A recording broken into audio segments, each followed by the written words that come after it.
Sunday nights. Don't miss the finale of Super Wild Card Weekend. Baker Mayfield.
What is going on, folks? Great to see y'all here on this Friday evening. Way to go. You made it to get through the work week.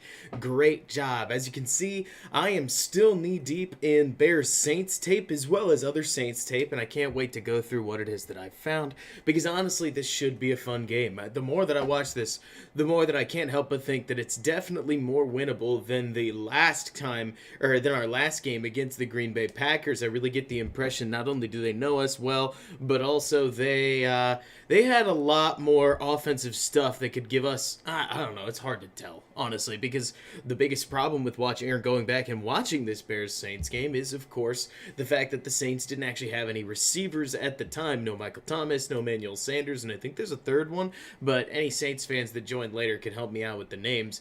Brody, we were kicking this off at 6, but I was doing what y'all can feel free to do and going and grabbing myself an adult beverage, in this case a Dallas Blonde, that I'll crack open right now because, you know what, it's Friday evening and we're ready to talk some football.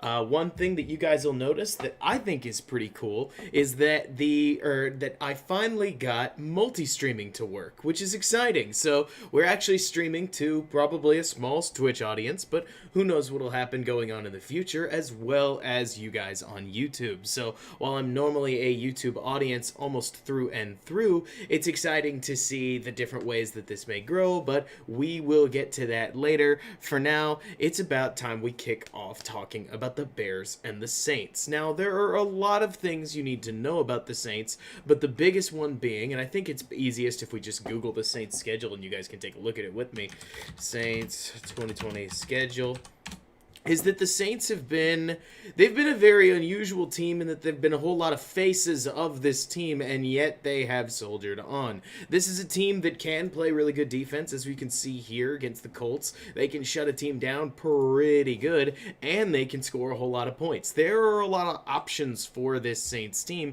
and it's just a matter of how they go about getting the win. They can win with defense, they can win with offense, and if you don't come prepared, they will steamroll you. One scary thing coming into this game, I just want to be really honest, is that a lot of what's going on in terms of like how the Saints, that's hilarious, they put Teddy Bridgewater on the on this side. There's no way. That had to be somebody else, and probably Jameis Winston. But anyways, the scary thing to me about this game is that Michael Thomas started getting back involved again.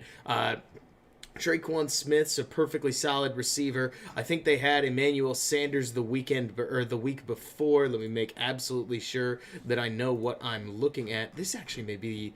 This is the wrong year, isn't it? Yeah, this is 2019. Why does it do that whenever we go to 2020 New Orleans schedule? Thank you, Jester. Every time I do 2020, it always manages to mess with it like that. But anyways, getting back to the box here, because it's something I wanted to just point out, is that the Saints have won in a whole lot of ways. Peter, great to see you. That's a friend of mine from college, and the Bears need to be prepared to deal with a whole lot of the different ways that they're going to come at you.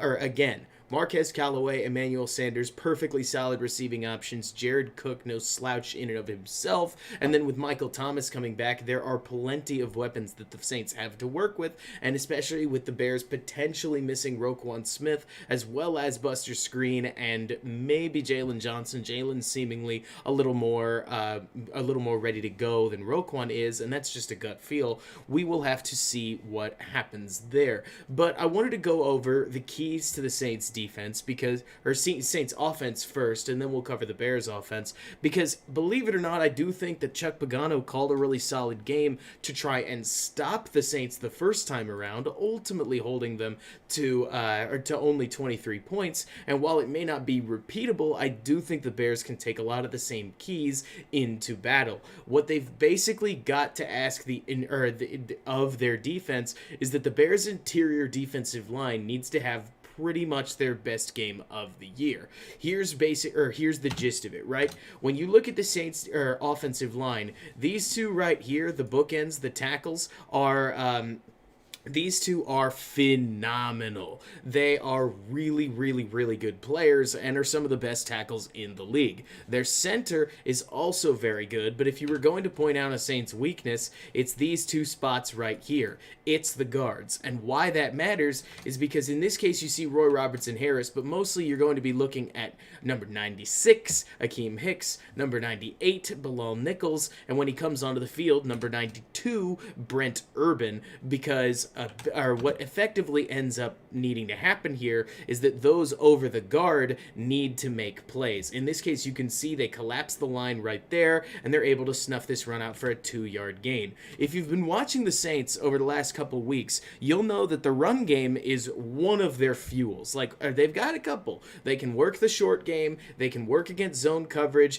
I mean, certainly certainly Drew Brees is still a very, very, very good team, but I will point out that their running game, especially when Kamara's in the game, is one of the things that fuels them on a down-to-down basis. They love being able to operate in flexible scenarios. Doesn't any offense, right? They want to be able to operate out of 2nd and 6, out of 3rd and 3, and most offenses do, so that's no surprise. But if the Bears are going to win this game, they're going to really need help from, again, these interior positions. I won't be surprised if you see these bear fronts once again. A bear front, as I've come to know it, and I could be wrong here, are these 5-down lineman fronts, commonly called bear, like Chicago Bears.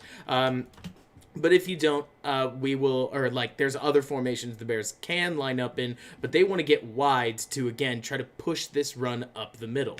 Because when the Bears line up in 5, in case anybody's curious from a schematic perspective, generally speaking, that's going to take a man out of the middle. More often than not, if you have 4 down linemen right here, you're going to have 3 linebackers or 2 linebackers and a creeping safety or something like that, especially against a running team. So 5 tries to help you push this run up the middle, because if you can get them to attack any of these gaps, you try to keep the tackles out of the run game so that they can affect as little as possible. Just a note, this Bears interior defensive line needs to have a phenomenal game, and against the Saints the first go around, they did. Let me pull up my notes to make sure that I can get some really crisp examples, but you see that that's a 3-yard gain. That's a win against these Saints. You see, there are plenty of other runs where there's examples of the Saints offensive line getting exactly what they want. There's examples, like you can see here, of the Bears penetrating and creating some commotion, trying to take away those runs. But this battle, just like it was against the Packers, is more than likely going to define the start of the game. Usually that's how the Saints want to establish their tempo, and who knows, they may pull the quarter on the Bears and try their best to just crush things and go a completely different direction, because let's be honest, Sean Payton is not the most predictable man in the book, to say the absolute least. But there are little downs like not that one. It's funny, I've got everything divided up into offense and defense, and right now everything is just haywire enough it took me that extra second. But little runs like this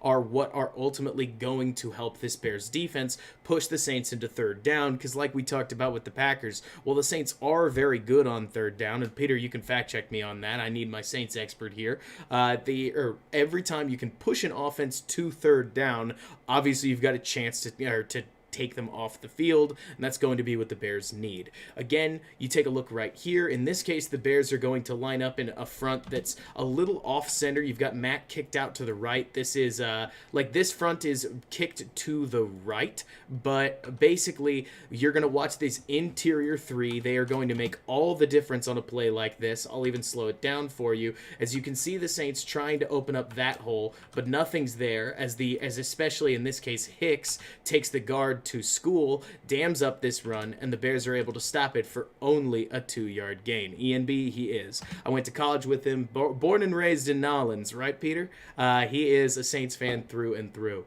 But so I'll tell you what, DJ, you talk about Kamara. Kamara is somebody that not only do I expect to play because the Saints are in the playoffs, but I am more worried about him in the receiving game and what he's able to do, which is exactly why the Bears potentially missing this man right here, Roquan Smith, is as big a deal as it is. Roquan, as you can see right here, allows the Bears to do exactly what they do right here.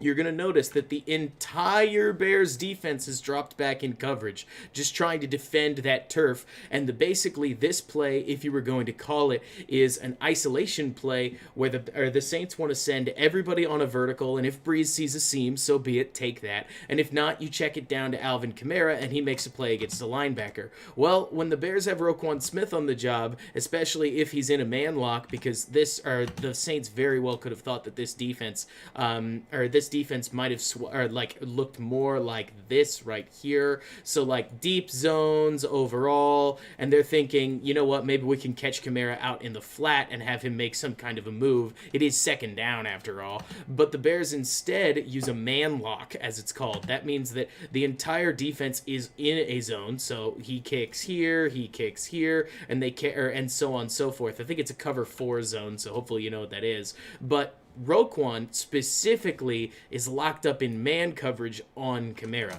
So where Kamara goes, Quan goes, because Quan is one of those rare linebackers that has the ability to play with that kind of speed. Jeff Carlson said it, but if it's me calling the defense, I'm probably going to play either DeAndre Houston Carson or Deion Bush, because granted, I'm not a huge fan of Joel Iyiegbuniwe, and I also have no idea who he is as a player right now. Last time I watched him play was almost a year and a half ago in the preseason, but he tends to have issues understanding where to be. His football sense isn't phenomenal. So what I would do, since I need more help in the running game, is in the passing game, is that I'd probably play DHC, the safety. Now, there are tons and tons and tons of reasons that the Bears need to be able to move or to beat people in the, beat people on the ground, and this is, let me find it, exactly why. What you're going to see here, and frankly, this is another example of why I think DHC slots in well. Again, that's DeAndre Houston Carson, normally the safety, is that if you watch this run, there's a whole lot that the Saints do that just, if you can't stop that ground game, there's not much you're going to be able to do on defense. Remember, this is the case right here where Taysom Hill's in at quarterback, so the Bears are about as certain as possible that they're going to run the ball, and they're able to run it successfully anyways. And I want you to take a look at Quan here, because while I understand everybody wants Roquan to be a first-team All-Pro, and heck, I mean, I want Roquan to be a first-team All-Pro. I think Roquan Smith's awesome. Let's be completely fair to who he is as a player. Roquan Smith is somebody that can't take on offensive linemen well at all. Even just getting chipped a bit generally takes him out of the play. And while this is a nice, very solid, while this is a very, very solid tackle 12 yards downfield,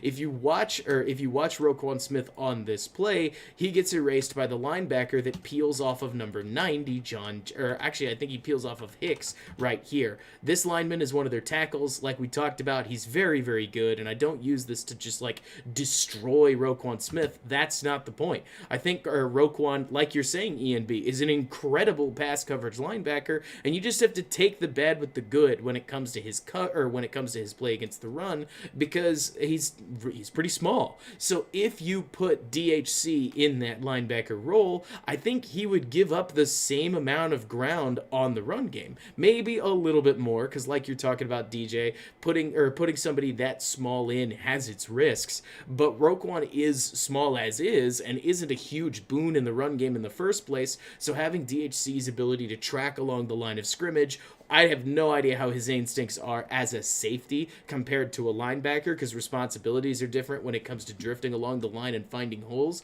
But I will tell you that I don't think Roquan is such a big value add at running game, or in the running game, that losing him would somehow cut the team's defense out from under it, whereas most of the work instead is usually carried in this Bears defense anyways by the interior defensive line. Again, I'll say it one more time. They have to play absolutely insane football, and there's just no way around it. This Bears line has to find a way to win against a really, really, really good Saints offensive line, or this game's going to be over before it started. Now, I have absolutely no idea. Jeff, I totally agree. I didn't think Woods was particularly good at either, and granted, that's a rookie. Like, Josh Woods is basically playing as an inexperienced lineman or linebacker against some of the best teams in football, which is part of why I'm thinking that DHC makes a lot of sense, because at the very least, he's a veteran with game experience, and in these zones,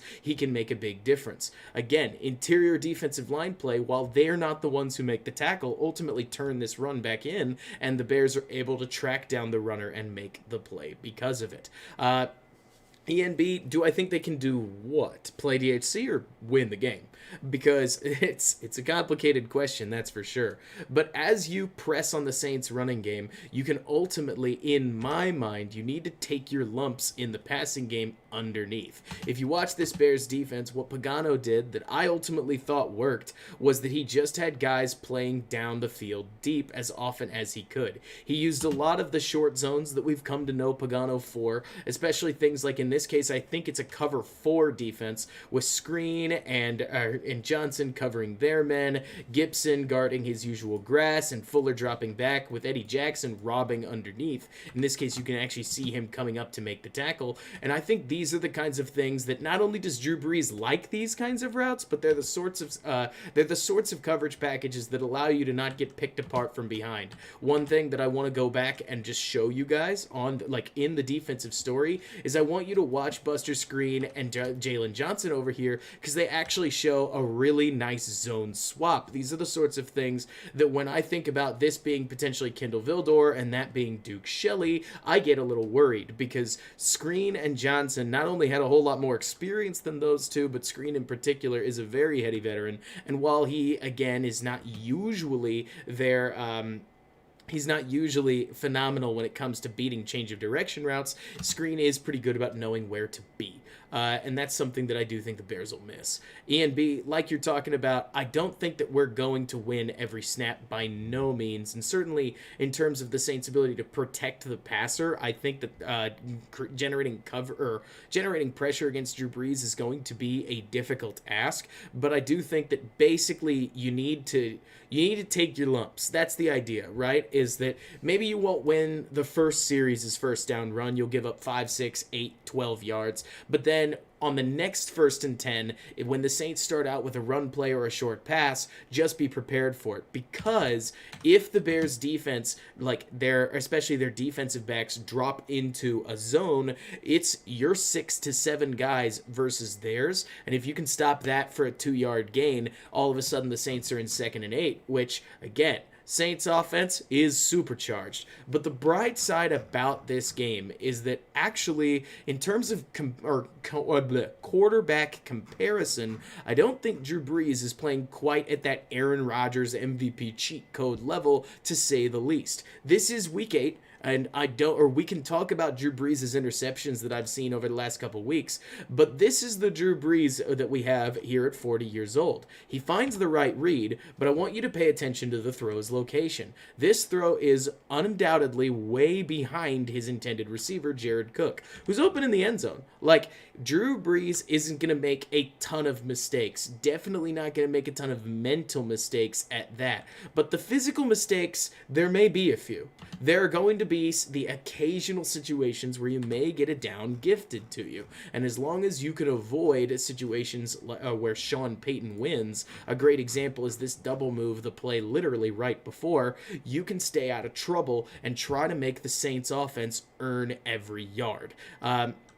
Oh yeah, Gibson beat on Kamara underneath so hard. Here I want you to watch this combination, whereas the Saints drive down the field. Remember, the Bears are thinking Drew just wants to throw these short routes all the time. You're going to see Kyle Fuller bite underneath on a double move, and number 11 gets way past him. I think it was a solid foul by Fuller to hold him, because you've got to make sure, you've got to make sure that you got to make sure the guy doesn't get in the end zone. My thoughts got out ahead of me there, but it's definitely something where if Sean Payton gets you, you've been had. And as long as you can make Brees beat you right now, look, there's not a lot of great ways to beat the Saints offense, especially with the offensive line talent they have. That might be your best shot. And of course, that gets a lot harder with Emmanuel Sanders and Michael Thomas, but hey, you got to do what you got to do. And at least in zones, you can bracket guys that matter. Ian B, you talk about how you hear people discuss Brees' weakness when it comes to throwing the ball down the field. So do we think we can do what the Packers did to us and send our DBs crashing into the flats? More or less. Basically, what I think the Bears can do is that they can drop guys into coverage. They did that in this game all the time, and they just dropped cover 3, cover 4, cover 6, like lots of DBs into the middle and deep areas of the field to try to take away Drew Brees' ability to cut you up in the middle or in the intermediate game. What that generally meant is that Brees would throw. When you say the SJ, what do you mean, Jeff? Because what Brees ended up doing is checking the ball into the flat fairly often, or the low areas of the field, and the Bears were able to clean up the tackle. Oh yeah, that skinny post, 100%. He loves it. But so the more that you can deny those sorts of actions, those intermediate routes, the more you're going to be able to push Drew Brees like you want to push him. I also think that obviously generating pressure is helpful, but the problem is that, of course, every time you blitz Drew Brees to try to create free runners, you're giving up a guy in coverage. And Drew's the kind of quarterback that'll see that. Remember, he's 40 years old, which doesn't mean that he's somehow a slow human being in terms of his brain. For the most part, all that means is that his physical body is starting to flag, and that I bet, because I've heard this from quarterbacks all the time, he feels like he understands the game and is processing things much better than he ever used to. In this case, Drew identifies the route coming open over. You know what? I'm going to have to go back to the actual all-22 and not the tight view right here. But he identifies the pick route that's going to come open right here, but Akeem Hicks is able to collapse the pocket and disrupts the throw. These are the kinds of things that when I talk about the interior defensive line needing a day, they need it in both the pass rush and the run stuffing, but it's mostly going to be that run stuffing. Because if you can't stuff the run, especially obvious runs that the Saints want to throw at you, you're going to have a very rough day. The other thing that I think is well worth noting is that the Saints are aggressive. If they get you on the hook, they're not going to let you off the hook. And a great example is, let me find it, because I think yeah, there we go. Okay, so if the Saints get a fourth down that they think they can convert, they are going to go for it. And there are a whole lot of ways to scheme against that, or at least to try. And one of them is this right here, where the Bears, like we've talked about, they tried to drop a bunch of guys into coverage. You can see the entire defense just sinking right here. So what are the Saints going to do? They're going to just run a quick button hook against Buster Screen, and he's going to tag it right there. Nice throw with anticipation, catches screen off guard, and the Saints convert on a fourth down, where I do think they get a slightly friendly spot, but it's not enough. I'm not complaining about that. Obviously, water under the bridge because he catches it there, and no, never mind. Spot's fine. But the point is that there are ways to dink and dunk your way against this Bears defense. I just don't see any other way to beat the Saints. I think you have to play that bend, don't break style of defense, especially out of the cover 2, cover 4 setup the Bears usually like to run, and just go from there. The more they push the Bears into a cover 1, cover 3 setup, which granted, I won't be shocked if the Bears play quite a bit of cover 3 to try to beat the Saints play action game. The more that I think Drew Brees will be able to exploit seam routes and other littler routes that he likes to throw. Either way, what's interesting is you talk about Peter. Is Pete the 75, the left guard, or is he? Because I know Ruiz is on that right side, right? Cesar Ruiz has an interesting season. I wouldn't say he's a problem.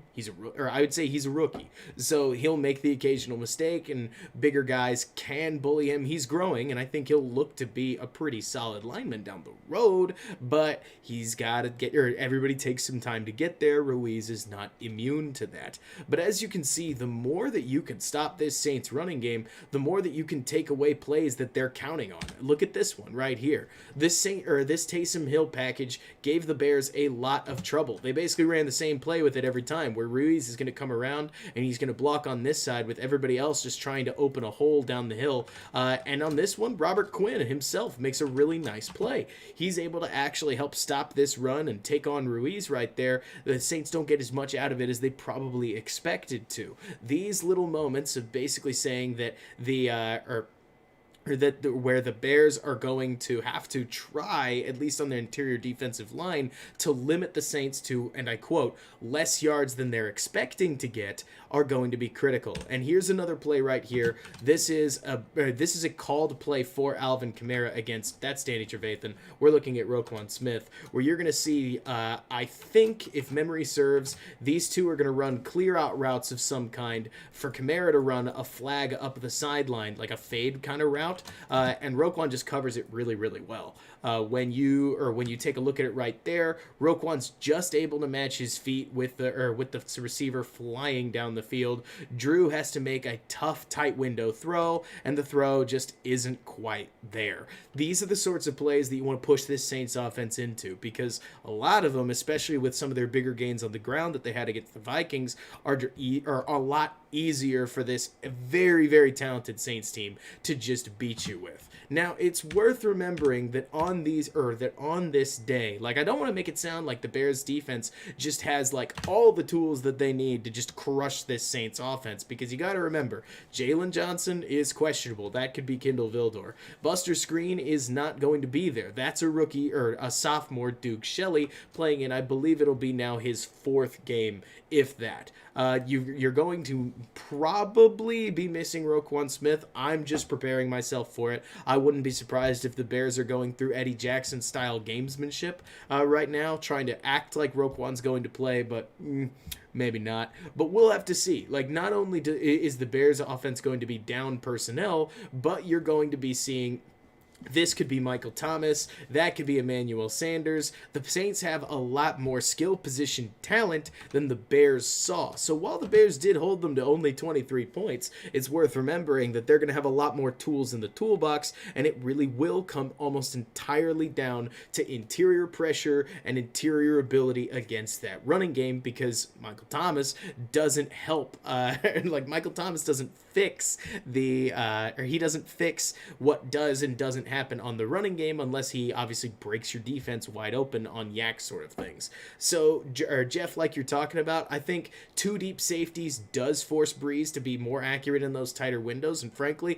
it pushed Drew Brees to check it down a lot more in this game. It's these sorts of plays that I think really do make all the difference, and as long as you don't allow yards after catch as much as possible, you're setting yourself up for a lot more success than otherwise.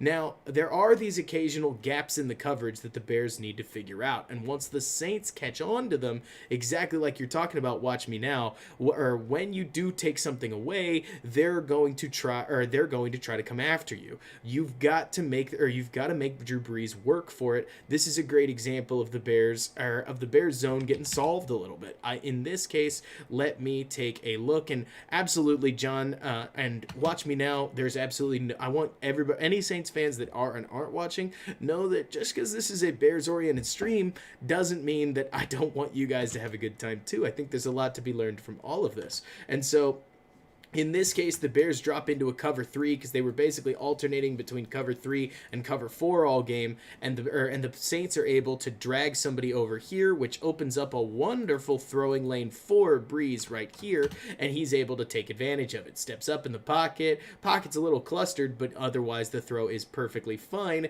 and Drew is able to come up with a 12-yard completion. But this is where, again, I'm going to go back to my big theme. If the Bears defense needs something, it's big play out of the interior defensive line, because on this 4th and 1, you know the Saints are going to go for it pretty much anywhere past the opponent's 45 and before the 35. Sean Payton is more than likely going to yank out a play and try to beat you with it. But this one's not shut down because of some brilliant schematic thing. This is shut down because the Bears defense just outplays it. It's these interior guys up front that are able to fold the tackle, Trevon Armstead, I think that is, Roquan Smith, that beats a blocker and pulls Kamara down right behind the offensive line for a gain of -3. Not a gain at all, a loss of 3. But it's these plays, these individual plays, that you just have to get. Taysom Hill does not get the block that Sean Payton probably wanted him to get, and Roquan Smith brings him down. Now, again, Smith could be out, so this play could immediately go the other way if a linebacker that fills in can't replace him, and Josh Woods, based on what we saw last week against the Packers, probably isn't the guy to do it. So the Bears, needing a depth option if Roquan's not in the game, are going to have to just figure it out. But there's no real way to just like ESP our way into figuring it out. We just have to wait and see what happens. What I anticipate will happen, though, is that like we saw with the Lions later in the season, I do think that that Sean Payton is going to come ready to pick apart this Bears defense in terms of the way that they play their coverages. We saw Matt Stafford do this all the time, right? We saw the Lions try to take this Bears zone defense and run screens against it, like you see right here. This is right up that Saints alley.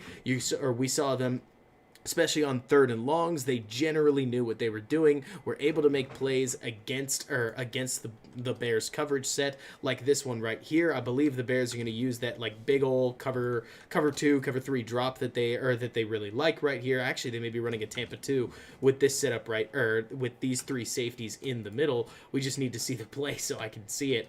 Yeah, perfect. So they roll into a Tampa 2-esque defense with Bush sitting right here. Eddie's sunk underneath, but as you can see, the Lions have come prepared for what the Bears want to do from a coverage perspective. They're able to find a receiver right there, even amidst pressure coming from the edge. So Drew Brees, I certainly don't expect him to play like some kind of slouch, for crying out loud, and I wouldn't be surprised that if Matt Stafford can do it, Drew can too, or at least in his own way. I won't be surprised. You talked about, watch me now, that if you take away the intermediate stuff, the Saints will beat you over the top. I really think that this is a scenario where the Bears are probably going to want to take those intermediate shots away, because from what I've understood, and please correct me if I'm wrong, the Saints have struggled a little more in the deep passing game than they're used to, partially because Drew Brees' arm is getting that little bit more inaccurate, truly downfield, and if you can force him into the short routes,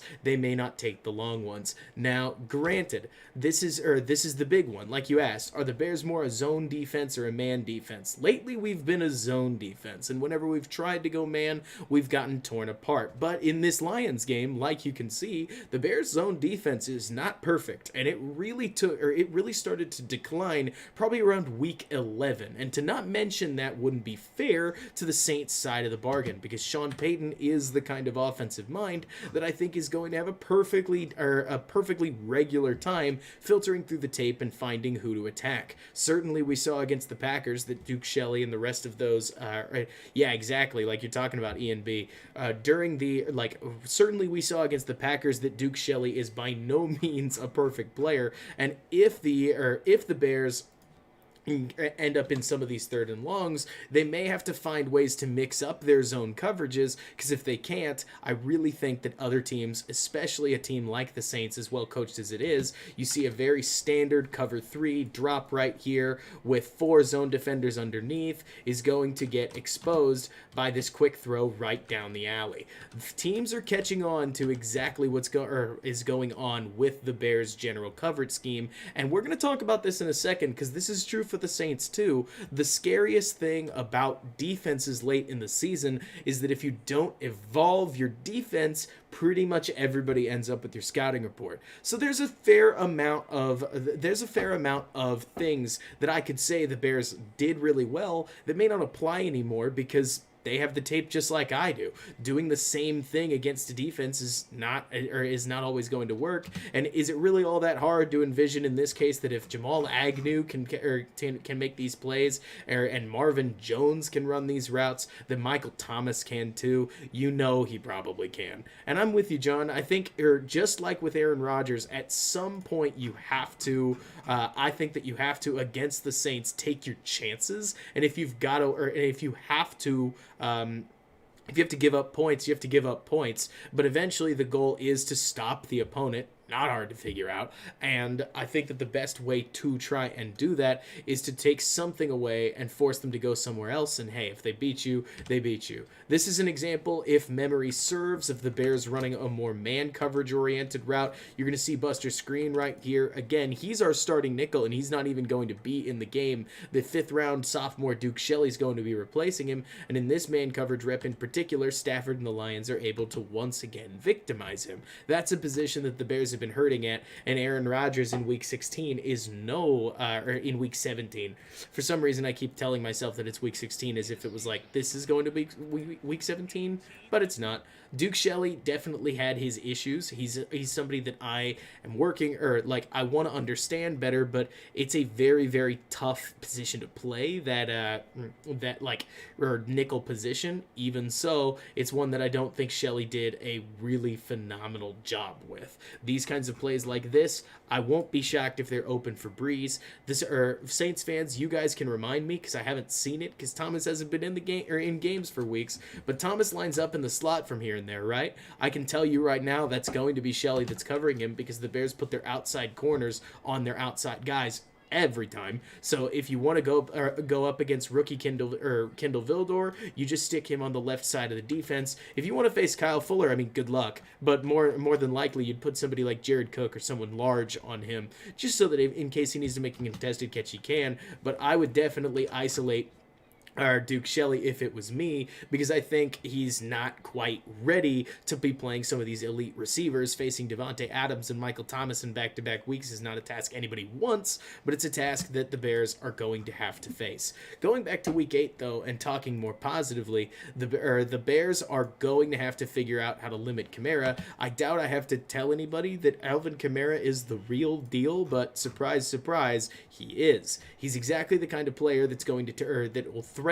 to take any situation, in this case it's a 3rd and 13, and turn it into, whether it's a 4th and 1 or a first down conversion. You can just take a look out at him in the slot right here, and the Bears challenge him with a quick screen. Number 22 ends up blocked right away. I think that's actually Vildor, as a matter of fact, if I've got the number right. Maybe it's Deion Bush, but Kamara takes this very, very quickly and just roars right up the field with blockers in front of him, sets them up beautifully, and gets 12 of the 13 yards. That's the thing, watch me now. You're absolutely right. It's the whole reason that when Bears fans hear me say I'd play DeAndre Houston Carson instead of Roquan Smith, it's because if I was going to try to figure out how to stop Kamara, I would do it more with a safety than I would a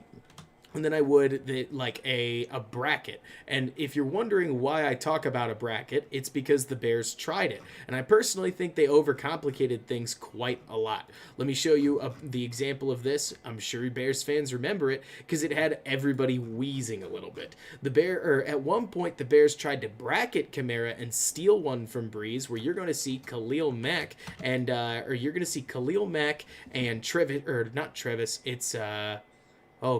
it's Deshaun Gibson right here that are going to actually drop into a short zone to try to cut off Kamara's angle route. But it doesn't work at all because Kmet and Gibson, as they go to try to bracket him, Kmet fools Mack. Kamara, gracious names, guys, so many football players. Kamara manages to fool Mack into thinking that he's going into the flat because Mack is ready to take it, with Gibson already defending that flat area of the field, and Kamara is just going to take this inside very quickly and end up with two Bears in the same defensive spot and nobody in the middle of the field. Now, that's not going to shock you that Kamara is just going to take that and chug his way up the field for a cool and easy 47 yards. These are the sorts of situation the Bears obviously want to avoid. It's easy to say, hey, just don't drop Khalil Mack into coverage. And you know what? Yeah, don't. Probably. If Roquan or whoever's playing his spot is back, I don't mind blitzing him, but certainly you can't make coverage mistakes against a team as good as the Saints. They will beat you every time, and most teams would. Most teams have a running back that could take that for about 20 yards, but you can't make these kinds of coverage mistakes against one of the most dynamic running backs in the league, and I don't think that there's any way that that happens against like a James Robinson on Jacksonville, purely because I think the respect Kamara commands is part of the reason the mistake ends up getting made. He's an extraordinary offensive player. You've got to stay on your toes when you're defending him, and the Bears are going to just have to figure out something that they can do to stop him alongside some really solid skill position players and a very good offensive line. I mean, there are tons of these plays that I could point to. Here's a 3rd and 5 where the Saints line up with Taysom Hill. They basically declare that they're going to run the ball, and they're able to target the Bears linebackers instead of their interior offensive line. In this case, it's Trevis Gibson and Roquan Smith that get basically blocked into oblivion. And when we watch this play from the tight angle or in the end zone, you're going to see it all that much clearer. Basically, all the Saints are going to push this way while Taysom takes the snap and run this way, which in the ideal way of the way they want to handle this leaves Tashawn Gibson and Roquan Smith as the two guys available to make the play, with Ruiz, by the way, coming around, because seriously, that happens every time. Whichever way the Saints are running, Ruiz is coming around to pull. So when Ruiz comes around, the tackle takes Roquan, blocks him as if he's in the blind side, to be honest, and Taysom runs forward for like 9 yards. This is going to be a very tough game. Like, seriously. Like Watch Me Now says, Drew Brees is pretty vulnerable to sacks when you can get to him, but you can't get to him often. I mean, there's a play in the 4th quarter that I can't remember where it is. Maybe I can find it if I'm lucky, where the Bears had their shot to take him down, and they just didn't quite get it. And this is the kind of game where every single down is going to make a big old difference. It in fact might have been, no, it wasn't this, was it?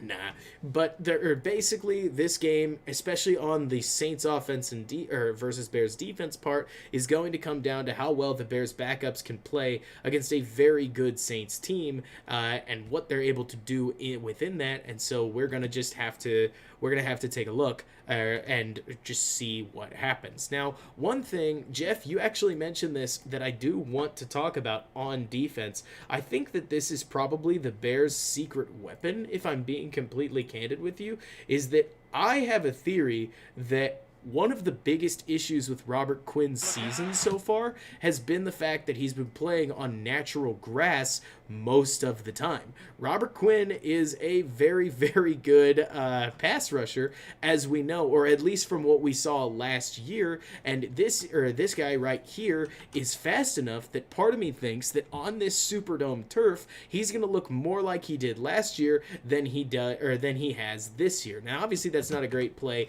example. Let me keep fishing for one, but there are tons in this game. Like, it's still Taron Armstead. Like, it's still a very good tackle that he's going up against, but he's able in this case to just keep blowing by his guy. Here's Quinn right here, set way off to the edge, and then he's just going to blast by the guard, bend around that edge, chase Bridgewater down, and force a fumble. Take a look right here. You're going to see Quinn playing quick, and he's just going to blast straight through that guard, dancing through him basically, tracking him down, and he doesn't force a fumble, but he does create a sack. This is a guy where I am really curious. It won't make his deal worth the $17 million out of absolutely nowhere, but it will potentially give the Bears defense a bit more of an edge than they were expecting to have. He's still a quick hustling player.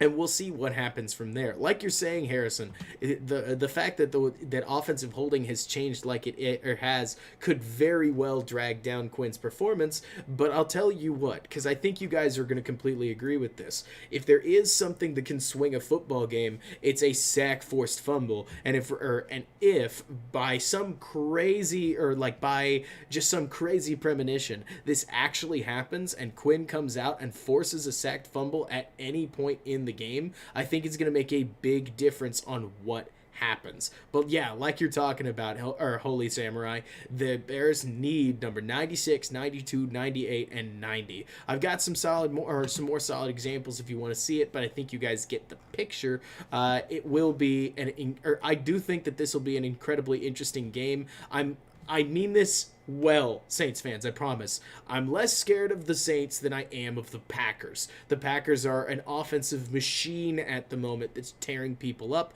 and that's not to say the Saints aren't. Seeing the Saints with their skill positions is a deadly force indeed, and we'll just roll right back through that Vikings tape from from just a couple weeks ago, where the Saints had Alvin Kamara, still didn't have they still didn't have who they wanted to in Michael Thomas, and but they were still able to just rip this Vikings defense wide open. Their scheme is diverse, and especially when Drew is on his game, he's able to just roar through people. And this offensive line tore the Vikings defense. You can see this this Saints offensive line just tearing the Vikings D line up, creating hole after hole after hole, and that's why this interior line of the Bears needs to make such a big impact, is because if they can't, the Bears are probably, look, I don't want to use the words like SOL, but they're going to be in a hole, because this Vikings D-line could do just about nothing, functionally speaking,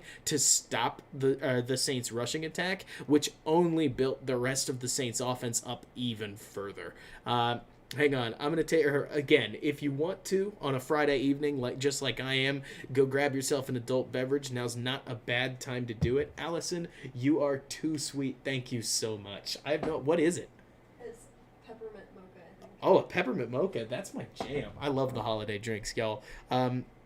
But the Saints definitely have more talent around their quarterback than Green Bay. I agree with that. I don't think that Brees is the wrong choice by any stretch of the imagination, because to point it out, like I don't want Saints fans to hear me in any capacity saying this game is easy. It's just different than playing the Packers. The Packers are a theoretically easier defense that the Bears couldn't break through, but, and we'll get to it in a little bit, I do think there's a schematic weakness in the Saints that ends up with them performing potentially a little worse if they don't adapt to what the Packers did to shut down the Bears. But we will get to that in just a second. For now, I just want to roll through some film while I take a drink so that you guys can see, like, when the Saints offense is on their game, it just takes one play, because there's one coming up here soon, and Field General Drew Brees is going to do his best to get them into the best play possible. So there is a lot to worry about. You're not going to just bumble into a win against the New Orleans Saints, and if we could have, it probably would have been week 8, just being candid, because the Saints were shorthanded enough that they certainly had their chance, and unfortunately it slipped through Roquan's fingers, which, by the way, when you talk about all-pro stuff, I sit here right now, and honestly, if the Bears had rolled through, or if Roquan Smith had picked off that pass and taken it back against the Saints to win in overtime, I really think Roquan Smith's a first-team All-Pro, but unfortunately he didn't. You can see right here that the Saints like to mix up their running scheme, and they've added a few more of these wide receiver carries, things that they didn't ever do against the Bears, and I think that this will really help them, because the more that you can widen out that Bears formation, ideally, the easier it should be to run up the middle. But, like we saw, with guys like Khalil Mack able to turn the defense, that's not always as easy as it sounds. And these kinds of runs, if the backers can generate, or if not the Packers, the Saints can generate a hole on you, they're going to destroy you. Well, Brody, I'm not trying to give them ideas. I'm more saying that there are wrinkles the Saints offense is deploying that I'm not 100% sure the Bears are ready for. In this case, this is just another reminder that when Kamara right now sees a cutback lane, not only is he able to just plant and get through that hole, but he's able to completely turn his momentum and kind of like David Montgomery, but faster, just change directions. And it's impressive to watch. You can understand why he's a second-round pick. And honestly, he's that rare second-round pick running back that's living up to it just off of how incredible a weapon he is. But exactly, Peter, like you're talking about, the Saints don't understand the Bears quite like Aaron Rodgers does. He's never had a bad game, I don't think, against us. Was Kamara seriously a third-round pick? Oh, man. Somehow I told myself he was 41st, but if he was a third-round pick, like, you gotta be kidding me. That is a weapon that they have on their hands. But yeah, let's take a look at the deep stuff, because I am actually pretty interested. I didn't have the opportunity to watch quite as much film as I wanted to see, so I'm curious as to like what creates an incompletion here. Here it looks like just a shot play that doesn't go quite as well as the Bears want, or not the Bears, quite as well as the Saints want. But these are the sorts of situations that I look at and say, oh man, Kamara for a third, that is ridiculous. And Montgomery is a very solid pick out of the third round. I'm not going to say like a home run, because third round running backs that are very good are standard when they're like leading the league in everything, like Kamara tends to do on a yard per catch, yard per carry basis. They get a little more ridiculous because Kamara's like you blended David Montgomery and Tariq Cohen into the same guy. But these are the situations where when I look at what the Vikings tried to do, I see a lot of holes in what the Bears might try to do. What the Bears basically did was they dropped more guys into coverage more consistently to try to take holes away than I think the Vikings did. You see here that the safety is pinching down, unlike what the Bears wanted to do. But it's still going to take good safety play in this case, because Emmanuel Sanders is a better route runner than anybody that the Saints had at that time. Opens up a really nice hole for Drew to make an under 20-yard completion into, and he turns it upfield and runs. It's a great scheme. It's a very solid throw thrown with anticipation with a good route runner that's able to feint that deep route and cut inside. I only want to say this because we spent the whole first 30 minutes talking about and showing how the Bears were able to shut down a lot of what the Saints wanted to do, but it's hard to project this game if only because the Saints were missing a lot of the pieces that make them as dynamic as they are. It pretty much was Drew Brees, Alvin Kamara, with one tied behind each person's back, and then like they faced the Bears defense, who had all its starters. So this offense is one to watch for, but there are a couple of situations that I gotta tell you, I do think that this Bears defense, if they plan correctly, can force the Saints into a turnover or two. And part of that, Peter, and watch me now, and any other Saints fans in the chat, your perspective would be greatly valued here, because I have seen in some scenarios, Drew Brees seems to face a little bit of interior pressure and just throws up a trust ball. In this case, the pocket actually looks relatively clean, and the Vikings defender just makes a great play on it. But this is the kind of thing that I wouldn't have anticipated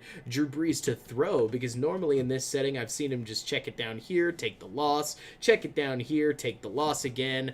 But in this setting specifically, he just makes the throw anyways, and maybe he just didn't anticipate the defender to run that route with him like he did, but the ball obviously gets there and just gets punched and taken away. These are the setups where if the Bears want to, I think that Drew might give them one, and he tried to. I mean, again, I go back to in week 8, there was a huge play in overtime where the Bears were able to force that ball short, and it almost ended up run all the way back. Let me find it. It's obviously right around here. It is just a matter of this one. right here, 2nd and 12. The Bears are able to put Brees and the Saints in position where Brees is going to check down to his main weapon to try to gain some yardage. Remember, you're watching Roquan Smith right here, looking at Alvin Kamara, and Roquan runs the route and is ready for it. These are the kinds of plays where when I think about this Bears defense, who they play in place of Roquan Smith is going to make all the difference in the world, because if Roquan catches that pick, it's 6 like that, and like you're talking about Cook or the Saints all day. I don't think Cook ran a flat enough line. You're right. He does sort of end up on the wrong side of Roquan, and Roquan fights his way in front of the throw. But this is one of those positions where I look at things and I see that I think Drew Brees is going to give you an interceptable ball in this one. And if he doesn't, you know what? You can come back and be like, lol, no, he didn't, and I'll live. But so far, what I've seen from the last couple of Brees' games and this one is that there is going to be a schematic throw that Roquan's going to attempt, and it may not work for him as well, or not Roquan. Brees is going to attempt that, and he's going to have that opportunity to, or I wouldn't say to run it back, but to take the ball away, and it really will be turnovers that probably define this game. But now we've spent the last 45 minutes talking about the Bears on defense. We've talked about the Saints on offense, what makes them so good, what they do. They, again, for those, like, just to sum it up, we'll just roll the rest of this. They run a really solid intermediate and quick passing game. They've got options that blend well with each other. In this case, you see Taysom Hill, who's a bit of a jack of all trades, and he's very good at pretty much all trades. Run a nice underneath route that takes advantage of the zone coverages and pattern matches that the Bears have been running. So they did learn throughout the game, and it wouldn't surprise me if Emmanuel Sanders and Michael Thomas, even just those two, are going to make a big difference. Even if they just line up, Michael Thomas running a route is enough of a threat to command some attention, opens things up for Taysom Hill, Alvin Kamara, and the rest of the Saints offense. So there are ways that I think the Bears could, could take advantage and potentially make some defensive plays in this one, but you just never know. And since you don't know, I don't know, or like I can't look and honestly predict this, primarily because of Michael Thomas and Roquan Smith and Jalen Johnson's injuries. This is a very weird game in that I have no idea whether this guy is going to play. I have no idea whether this guy is going to play, and I'm sure that 24, the nickel corner, Buster Screen for any Saints fans, isn't going to play. That's going to be Duke Shelley, sophomore, he's a backup corner. And so when you have those kinds of holes, defense, which is pretty weakest link in the first place, like it often is, it's often the like weakest link that defines how well your defense plays. That's not great news for the Bears, especially when you look at this offense that's lining up against them is going to have two much better players at wide receiver, and the Saints, who didn't use their receivers much because correct me if I'm wrong. Cook right there, 87, he's a tight end, right? I'm pretty sure that meant that the Saints receivers that trotted out gained very few yards at all, and that's a position that's going to be much deeper and much fresher against the Bears than the receivers that trotted out against the Saints in this case, and that's something that I know will change. I just don't know how it will. I do think that, John, I'll be really interested to see what they do between Vildor and Shelley. I think Vildor has his flaws, and that Chuck Pagano, I know it's almost like bad nowadays to say Chuck Pagano had a decent game, but against the Packers, I didn't hate the plan, but when Roquan went down, the whole plan went out the window, and I thought he hid Vildor well. Vildor didn't end up in all that many positions to do anything wrong, and as we know, he was right there when he needed to potentially make a truly game-changing interception, and he didn't come up with it. But that's one of those things that I will be really curious to see what Pagano does. If it was me, I play a lot of various zone coverages. I switch back and forth between cover 3, cover 4, cover 6, cover 2. Like, keep just dropping people back. Try to make sure that they can't get those chunk plays. So if you can take those away, force those longer throws, make the completions that little bit tougher, and see what you can do to bracket the skill players, mostly Thomas, this, because open throws are where Drew Brees is going to kill you. It's those tighter windows, which are rare in the Saints offense, but when you can force those tight window throws, I think he struggles a lot more than when things are wide open, which, I mean, hey, like, I know I deserve a special football degree for saying that a quarterback throwing into tight windows has more trouble than when he doesn't, right? In all seriousness, the Saints' ability to drive down the field against the Bears late, the Saints' ability to do things like put up 50 points against the Vikings are absolutely things to worry about. So if it was me, I would make them kill the Bears with 1,000 cuts more than I would rather the Saints. Sorry, I got caught up reading the chat, but I would rather the Saints beat the Bears with 1,000 cuts than I would beat them with single strokes. And so with that in mind, I would take the deep stuff and as much of the intermediate stuff as I could away and try to just rally tackle like we saw against the Packers. The Bears rally tackling is not phenomenal, but you got to take your chances somewhere, and I'd rather see if the interior line can make plays, go from there. It's these little plays it's these little passes like this that are going to more than likely kill the Bears, but you just got to live with it. You just got to make them keep calling those plays, keep taking those 10 yards. I know it always used to be said about Peyton Manning that you could beat him if you just let him do this, and sure, Bears fans have nightmares about the 2006 Super Bowl where he did kill the Bears with 1,000 cuts, but at some point, it's just what you got to do. When you take these little throws, you force an offense to execute and then execute again and then execute again, and you can keep trying to change the coverage up to catch them out of position. That's at least what I would do. Feel free to ask questions at this point about the Saints, like the Saints offense or the Bears defense, and I can jump into, and if not, I'll jump into the offensive stuff. But fire away with your questions. This is a Dallas Blonde. It's definitely a lighter beer because I don't know, I'm just not huge into stouts at the moment.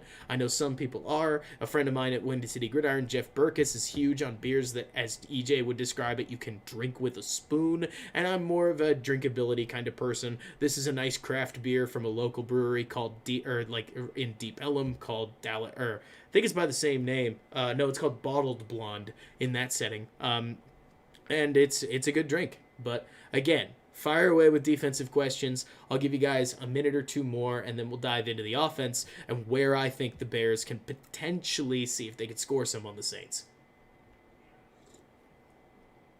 Moonshot, that's interesting. So, Jeff, the issue is I'm in Dallas. Watch me now.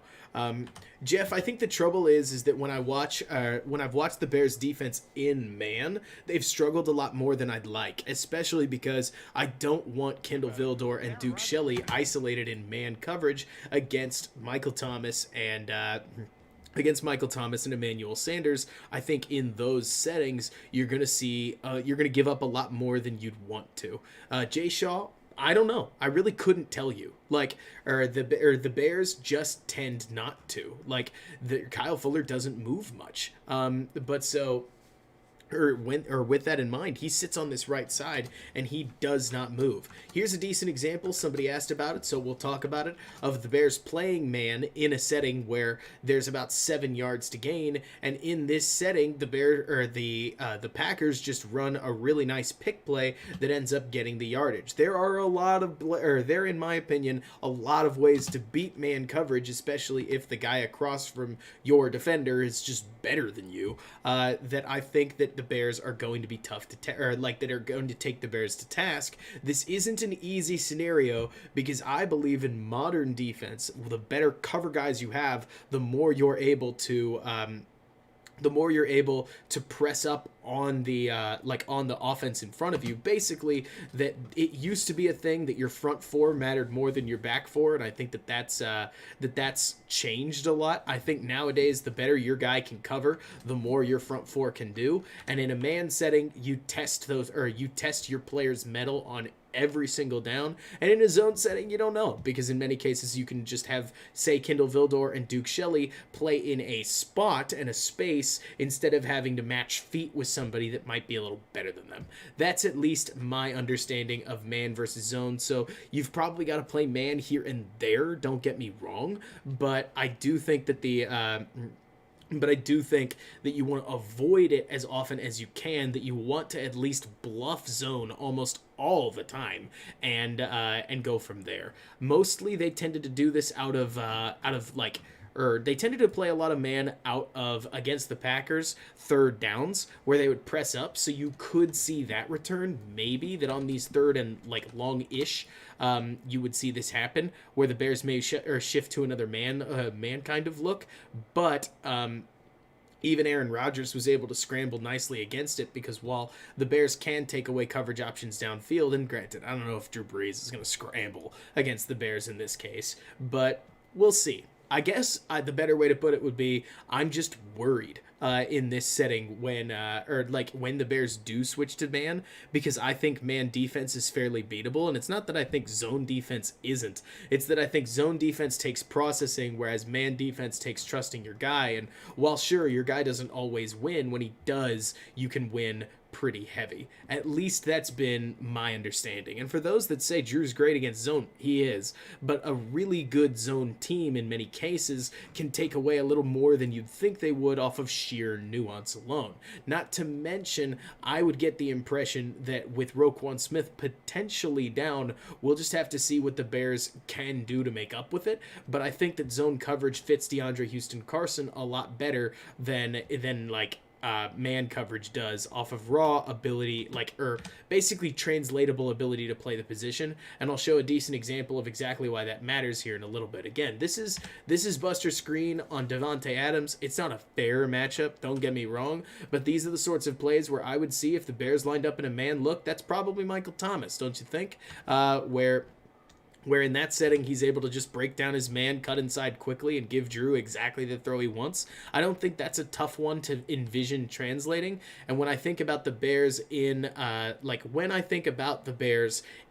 man coverage, these are the kinds of plays I think about. They used to be a lot better at man. I'm talking like week 5, week 6, but zone is probably the best way to go here. Again, you're not looking to stop them on every possession. You're just looking to make them work their way down the field. At least that's how I see this one playing out. Now, the reason that I switched to the Carolina game is because I do want to show you once again why I'm so insistent on DeAndre Houston Carson. Houston Carson has had a lot of defense, or a lot of experience in the defense when the Bears take out Danny Trevathan. He comes in and basically stands in at the linebacking spot. That's Houston Carson right there with Roquan Smith next to him. So if Roquan Smith's out, part of me thinks that DHC makes more sense as potentially a small linebacker, which is kind of what Roquan is in the first place, where you could basically play out of a nickel / dime for a lot of the game and just take take that as far as it goes. Granted, playing a safety at linebacker is obviously not going to win everything, but these are the kinds of plays that you would want your quote-unquote coverage linebacker to make, and you can see DeAndre Houston Carson getting wonderfully in the lane right there, and boom, he catches it, goes right down.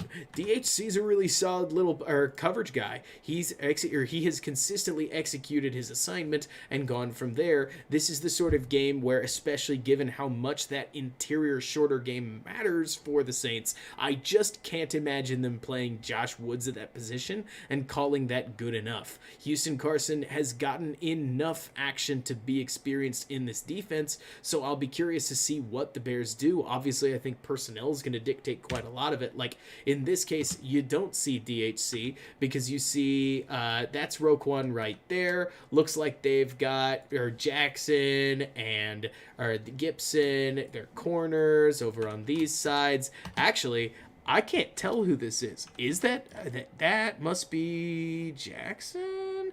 What a funny snap, because I'm not 100% sure. That actually might be Houston Carson. I think it is. But so, yeah, Houston Carson was on the team with Fangio, so we'll see what happens. Obviously, I can't know anything, but this is the kind of that's the sort of savvy defensive move that for those Saints fans that are curious, the reason that I'm spending so much time talking about this is entirely because the Bears had an injury to Roquan Smith, who when you lose a second team All-Pro, that's obviously not going to help anything, and then almost immediately that was punished with a really, really easy touchdown that we'll just take one last look at right here. These are the sorts of issues that when I think of beating the Saints, I think you have to beat them like by taking away passing options. Eventually, even if you stop the run, if you can't stop the pass, they will beat you. And Josh Woods, the replacement linebacker right here, allows Fran Duffy, I don't think it's Fran, but he allows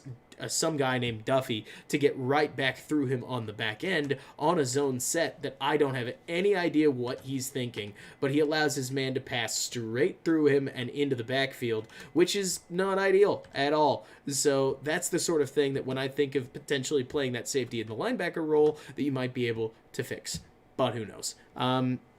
What I am thinking is that the Bears could potentially work around that. That linebacker spot is exactly what I would anticipate that you should be watching for, because that'll, or I think, tip a lot of this game, especially if Roquan can't play. But we've got to get to the offense before you really know how this thing will work out, because as with literally any Chicago Bear game ever, and I think any Bears fans in the chat will agree, it's always about what the offense is going to do, even if that means what they're going to not do, because if the offense can't score, you can't win a football game. Before we get on to that, I do want to just quickly throw out that I would love it if, and it helps me a lot when y'all do support the channel, whether that's a donation or a subscription or a tell your friends or literally anything. Everything helps, like a like, a dislike if you're not enjoying it, whatever you can do really helps me out. So if you want to donate, feel free to. Your name gets to pop up. Hooray. I will absolutely shout you out. Like,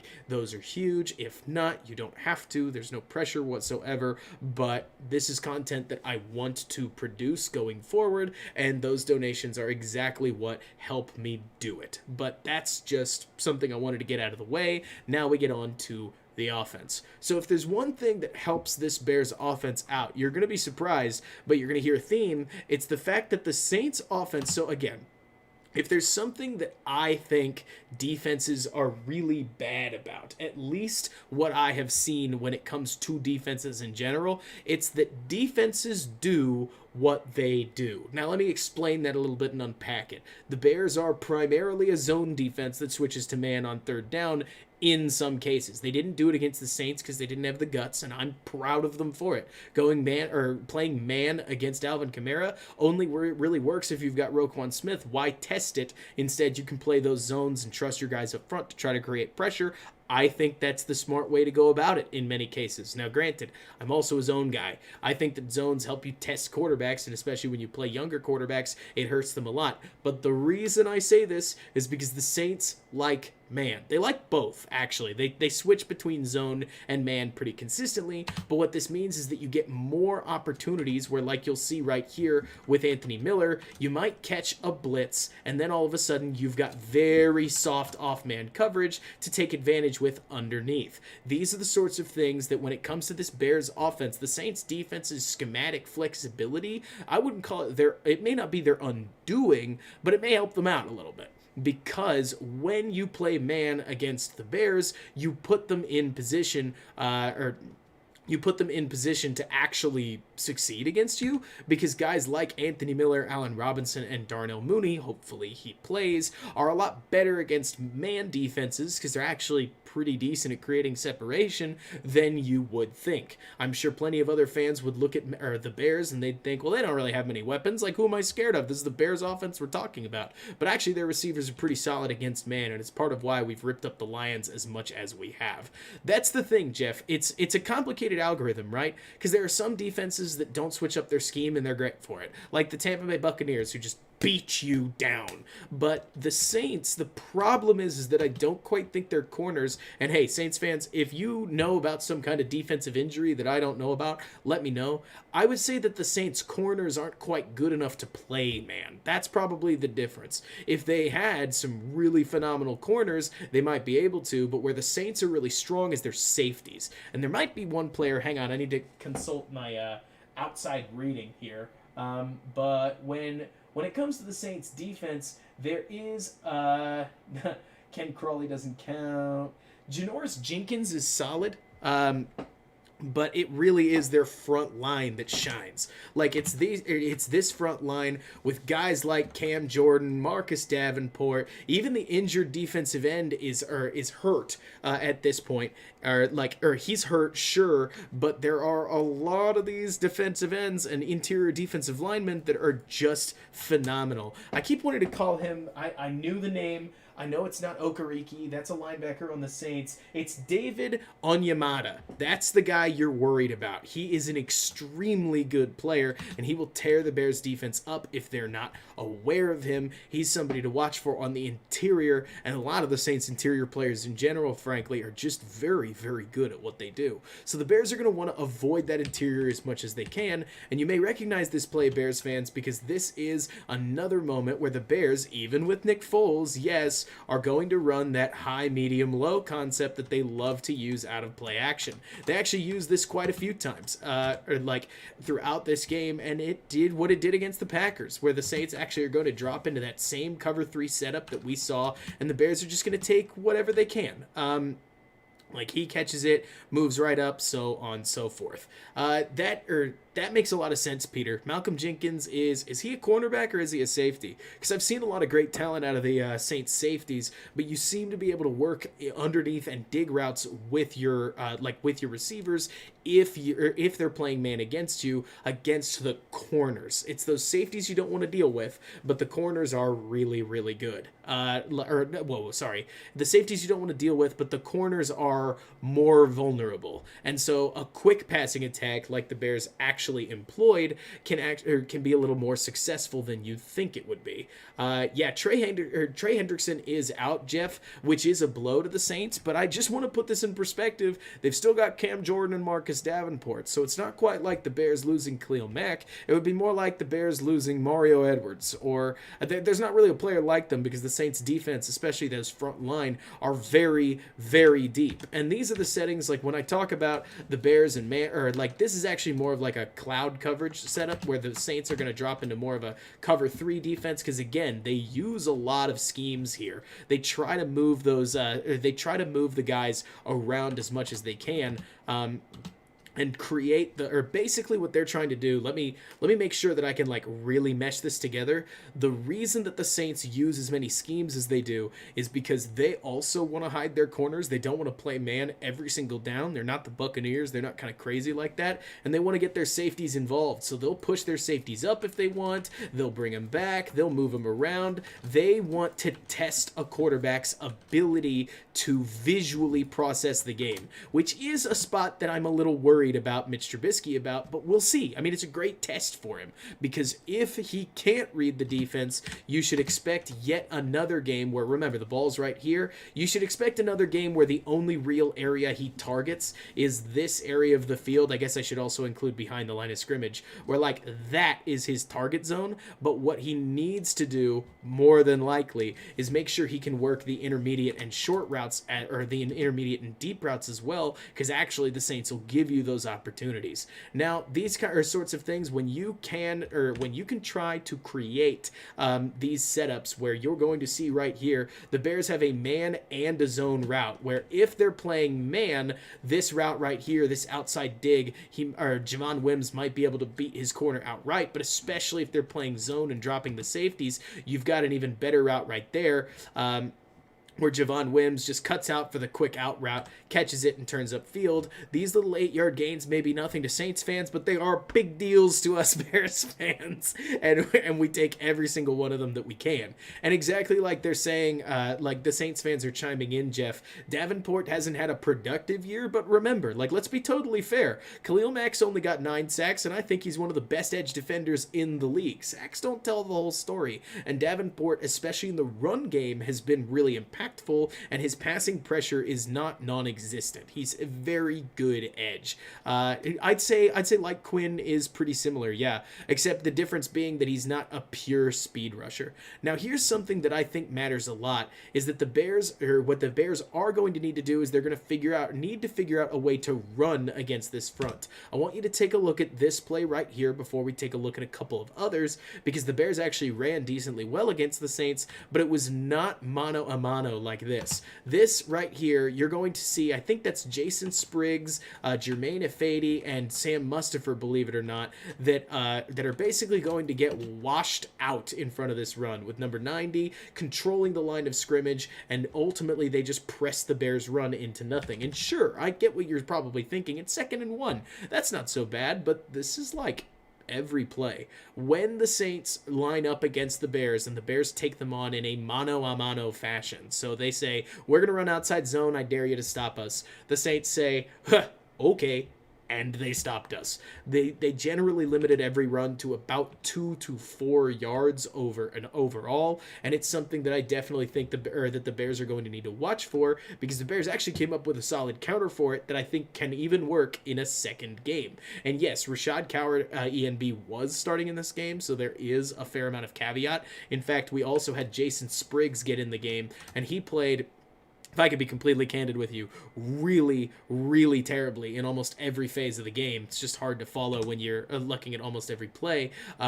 But now they've got Ifedi out at that right tackle spot. He's held his own there. Certainly been not unproductive, I would say. And the Bears may be able to kind of help execute that. Now, here's a great example. This is exactly what I was waiting for, of the way that the Bears should run the ball. And they need to take their chances. I'm all about taking chances against a team that's better than you. But what you're about to see is, okay, so remember, the Bears like outside zone a lot, okay? So if that means that they were going to run outside zone, generally speaking, they would be running it to their right, our left. Now, you may say, why would they run it that way? What do you mean? It could be up here. It could be out here. Well, if it was this would be more of a counter play. Less outside zone, more of a counter run. Generally speaking, especially if the running back is up or to your left, you're running it this way, which takes you across the path of the quarterback. I have no idea what everybody's football knowledge level is, so I just wanted to go over that really quickly.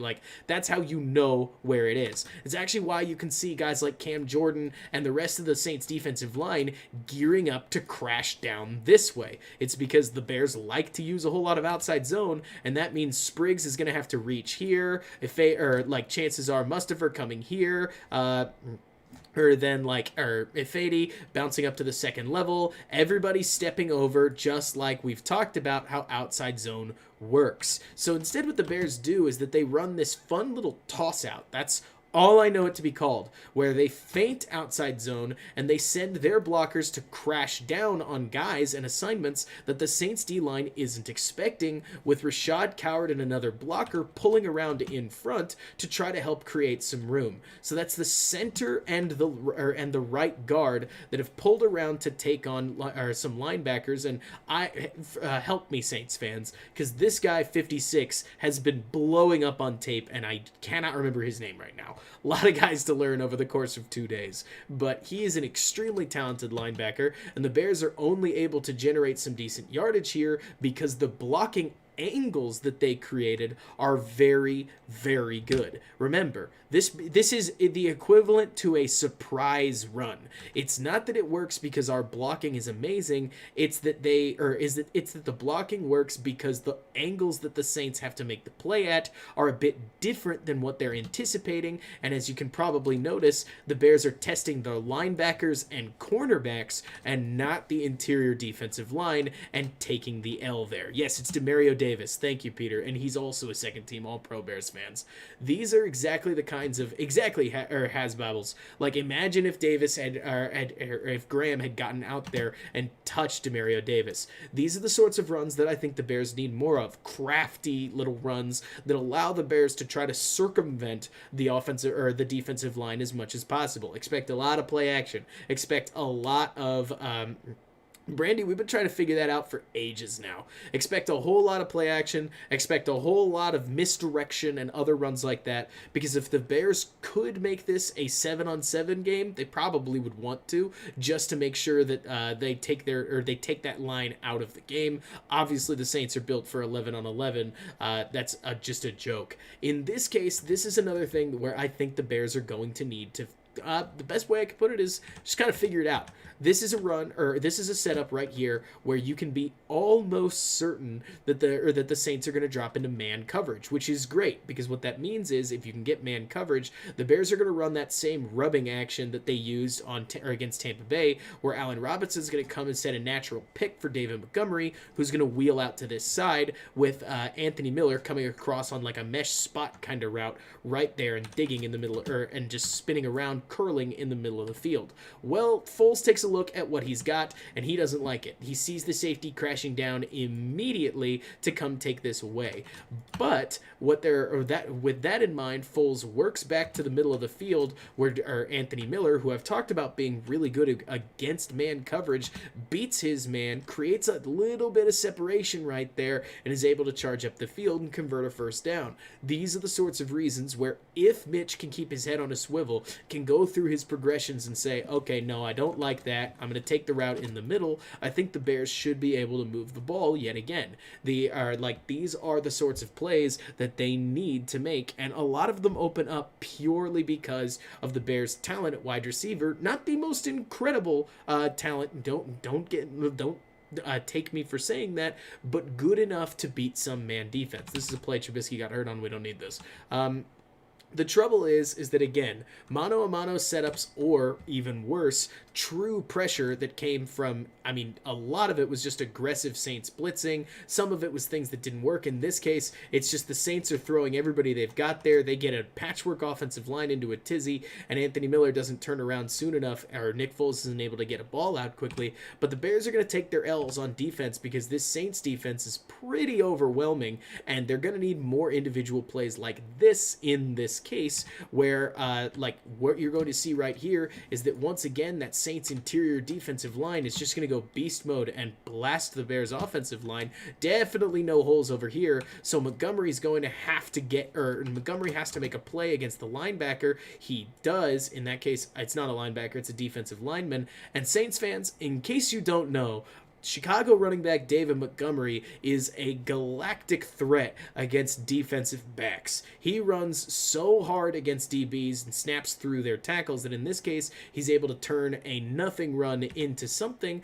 purely because he was able to avoid the defensive linemen that give him much, much more trouble. Again, he is really, really solid in changing direction. In this case, he flattens out his line beautifully, stiff arms number 26, and roars right through for a first down. But that doesn't work forever because not all holes or it's not easy to create a hole in the offensive line, and when you can run toss crack like this, little toss outs like we talked about, the trouble is that sometimes you have to have guys like Javon Wims make a block against Marcus Davenport, and as you could probably guess, that just doesn't work well every time. Davenport in this case blows straight through the defensive line, or the offensive line, basically soaks up 3 blockers when he only should have taken 1 away, and Montgomery has absolutely nowhere to go. There's nothing he can do. He loses a yard. And these kinds of plays are what hurt when you're the Bears offense, because you need all 3 of your downs to have a shot at beating the Saints. And this play is, it's another example of why. One thing that I do expect to improve is that you're going to see the Bears right here. Their offensive line is going to get beat on an inside stunt, and I don't expect the Bears to have quite as much trouble with that because this guy right here, number 69, Rashad Coward, was an absolutely awful backup lineman for the Bears. He's since been replaced with Cody Whitehair, who's been a stud at left guard, let alone the fact that stunt won't happen. Stunts in general should not be quite as effective as they were, and the Bears should improve in that department. It'll take more true one-on-one block or butt whoopings to get through the Bears offensive line. But at this point, of course, they just take what they can and they go from there. The point is, because I should have moved on from this. So for those of you that are still with me, thank you. Where you're going to catch the Saints is when you're willing to go at them and not, or you've got to be willing to fight with them and dance with them in your way. In this case, I want you to watch this play because this is a really nice adjustment from Nick Foles that I covered on Twitter, but I want to re-go over it because it's really, really nice. So what you're going to see is that Cordero Patterson is going to motion over here, and then Anthony Miller is going to motion across the formation, end up right here. So take a look at what that shows. notice that nobody in the Saints defense truly moves. Like, you don't see this guy move a little further over here. 47 does not follow him to this side of the defense. That's a general indicator of zone, right? Just like how when Anthony Miller moves over, sure, this cornerback's going to kick out into the slot, so he's going to move his position a little bit to sit over him. But this looks like a zone defense, don't you think? Like, this looks like it's going to be a zone defense. Maybe it's got some kind of man-based pattern match, because certainly it's not super common to drop into a true zone from a place like that. But if it's a zone, you've probably got to figure out what to do against a cover 2 setup, where you're going to have two safeties back here that are going to like sit back and try to take anything away. But this play that the Bears come up with is nice because it's actually a pretty solid cover 2 beater. In this case, Darnell Mooney is going to be running a post route upfield, as is Anthony Miller, with the intention of drawing both safeties backwards into the field, with Allen Robinson taking on number 23 directly with a dig route underneath.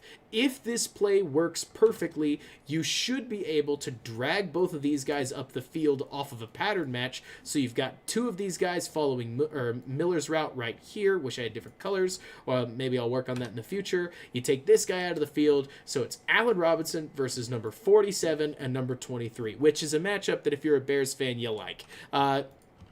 So, Brandy, you're not wrong, but it's 2nd and 5, especially with a running, Brandy, are you a Packers fan? Remind me, because if you are, you're probably accustomed to running the ball in this situation, but the Bears can't run the ball at will, so they've got to do a little bit more. But what I want you to notice is that as this play, like, the Bears basically have to use a little bit more creative passing to try to open the run up, because when teams want to shut it down, a lot of good defenses can. Anyways, back to the play. So remember that these guys are running posts, and when they're running, or because they're running posts, that means that they're waiting on this safety to carry, much like this safety would have if maybe you noticed he rolled down. So because he rolled down, Foles knows something is up. This guy's in a low zone, and he's not going to affect the play because Robinson's running a dig route, and he's just not where, like, that doesn't matter to what this offensive play is. But this safety has not turned his hips upfield yet, and if he's going to hit this dig route to Robinson, that has to happen. So all of a sudden, Foles realizes that this safety is sitting on the underneath dig route to Allen Robinson. Thankfully for the Bears, though, Foles doesn't panic. He remembers that Darnell Mooney is in man coverage right now, and if you can't tell, he's got to step on his man. So Foles just adjusts on the fly. And I got to tell you, I haven't seen this all that often. Like, normally I see quarterbacks make their progression from high read, so like right up here, down to the low read. But, so like, again, you'd get that action right there. So the quarterback starts here, and then they move to here. But in this case, Foles actually carries his eyes back up the field, switches his feet, which I think you'll see right there, gets an extra step in, and just unloads the ball deep. And some people would say it's underthrown. To me, when you hit a 53-yard bomb, good enough. Like, as long as it's catchable and it's out in front of the receiver and the defender doesn't get to make a play on it, defender didn't hear, good job. And if you slow it down, you're going to see the same thing I am. Watch Foles' feet. His eyes are on number 42 the whole time. We'll slow it down. He's watching here, but his feet are pointed up this way. He's ready to throw that dig route right now. Like, those feet say, I'm throwing it here. And if the safety had just carried back there, Robinson's going to take that ball, wheel upfield, and who knows? He might get 20, 25 yards, but at least he gets a first down. Instead, you actually see Foles reset his feet to find the throw further downfield, where he has to then lead Darnell and go catch the Saints out of position. So in that case, the Bears were able to come up with a play that took advantage of the Saints' man coverage, but was also ready to work against that zone. These are the kinds of things that the Bears need to use, because talent that they have on the outside, hopefully Darnell Mooney plays, means that they're able to win these routes should they want to. And another one that I want you to pay attention to is that Anthony Miller, who's confirmed to be playing in this game, also wins his route right there. Foles probably could have thrown it to Miller too if he wanted to. It's a tougher throw because you got to beat two defenders, but just to point it out, the Bears aren't missing all their options because Mooney's out of the game. Miller himself worked really, really well against these Saints corners. Then the Bears run the ball. And you're going to notice that they don't run it astoundingly well. And that's primarily because, like we talked about, this Saints interior defensive line, when you run a mano-a-mano play, and the Bears do here, they're running their absolutely standard outside zone. It's their favorite play in the running playbook, just gets beat. The Saints, or in this case, it's right guard Jermaine Ifedi that gets swallowed by, that's Onyamada, right? Number 99. Saints fans, correct me. But he rips right through the defensive or the offensive line and stuffs this play. So then the Bears come back with yet another play action play, which I would expect more of because you have to be able to stretch this Saints team. And the Saints put 10 in the box right here, so the Saints put 10 in the box, which triggers to the Bears that they have an opportunity to work downfield, and you have to make an opposing defense respect you if you want to crack open that short game. For instance, this is not the situation to run, I think this is called like a dagger concept, where you have one guy just carry up the field and the other guy run an out route. These are not the situations to do that, because often corners that are lined up about 5 yards off field are ready to backpedal and drive on a ball like this. Ohio, thank you, Kyle. I'm still learning like terminology. I can see what's happening I can see what's happening on the field, but I'm struggling to still translate it into actual football conversation. But so in this setting, the Bears realize they've got a deep shot, and they just come up with a play that I think is phenomenal, where they basically are going to have Allen Robinson fake a dig and run back out off of, it's not a double move, it's just a long route, and it works to perfection. Play action helps stymie the Saints offensive line.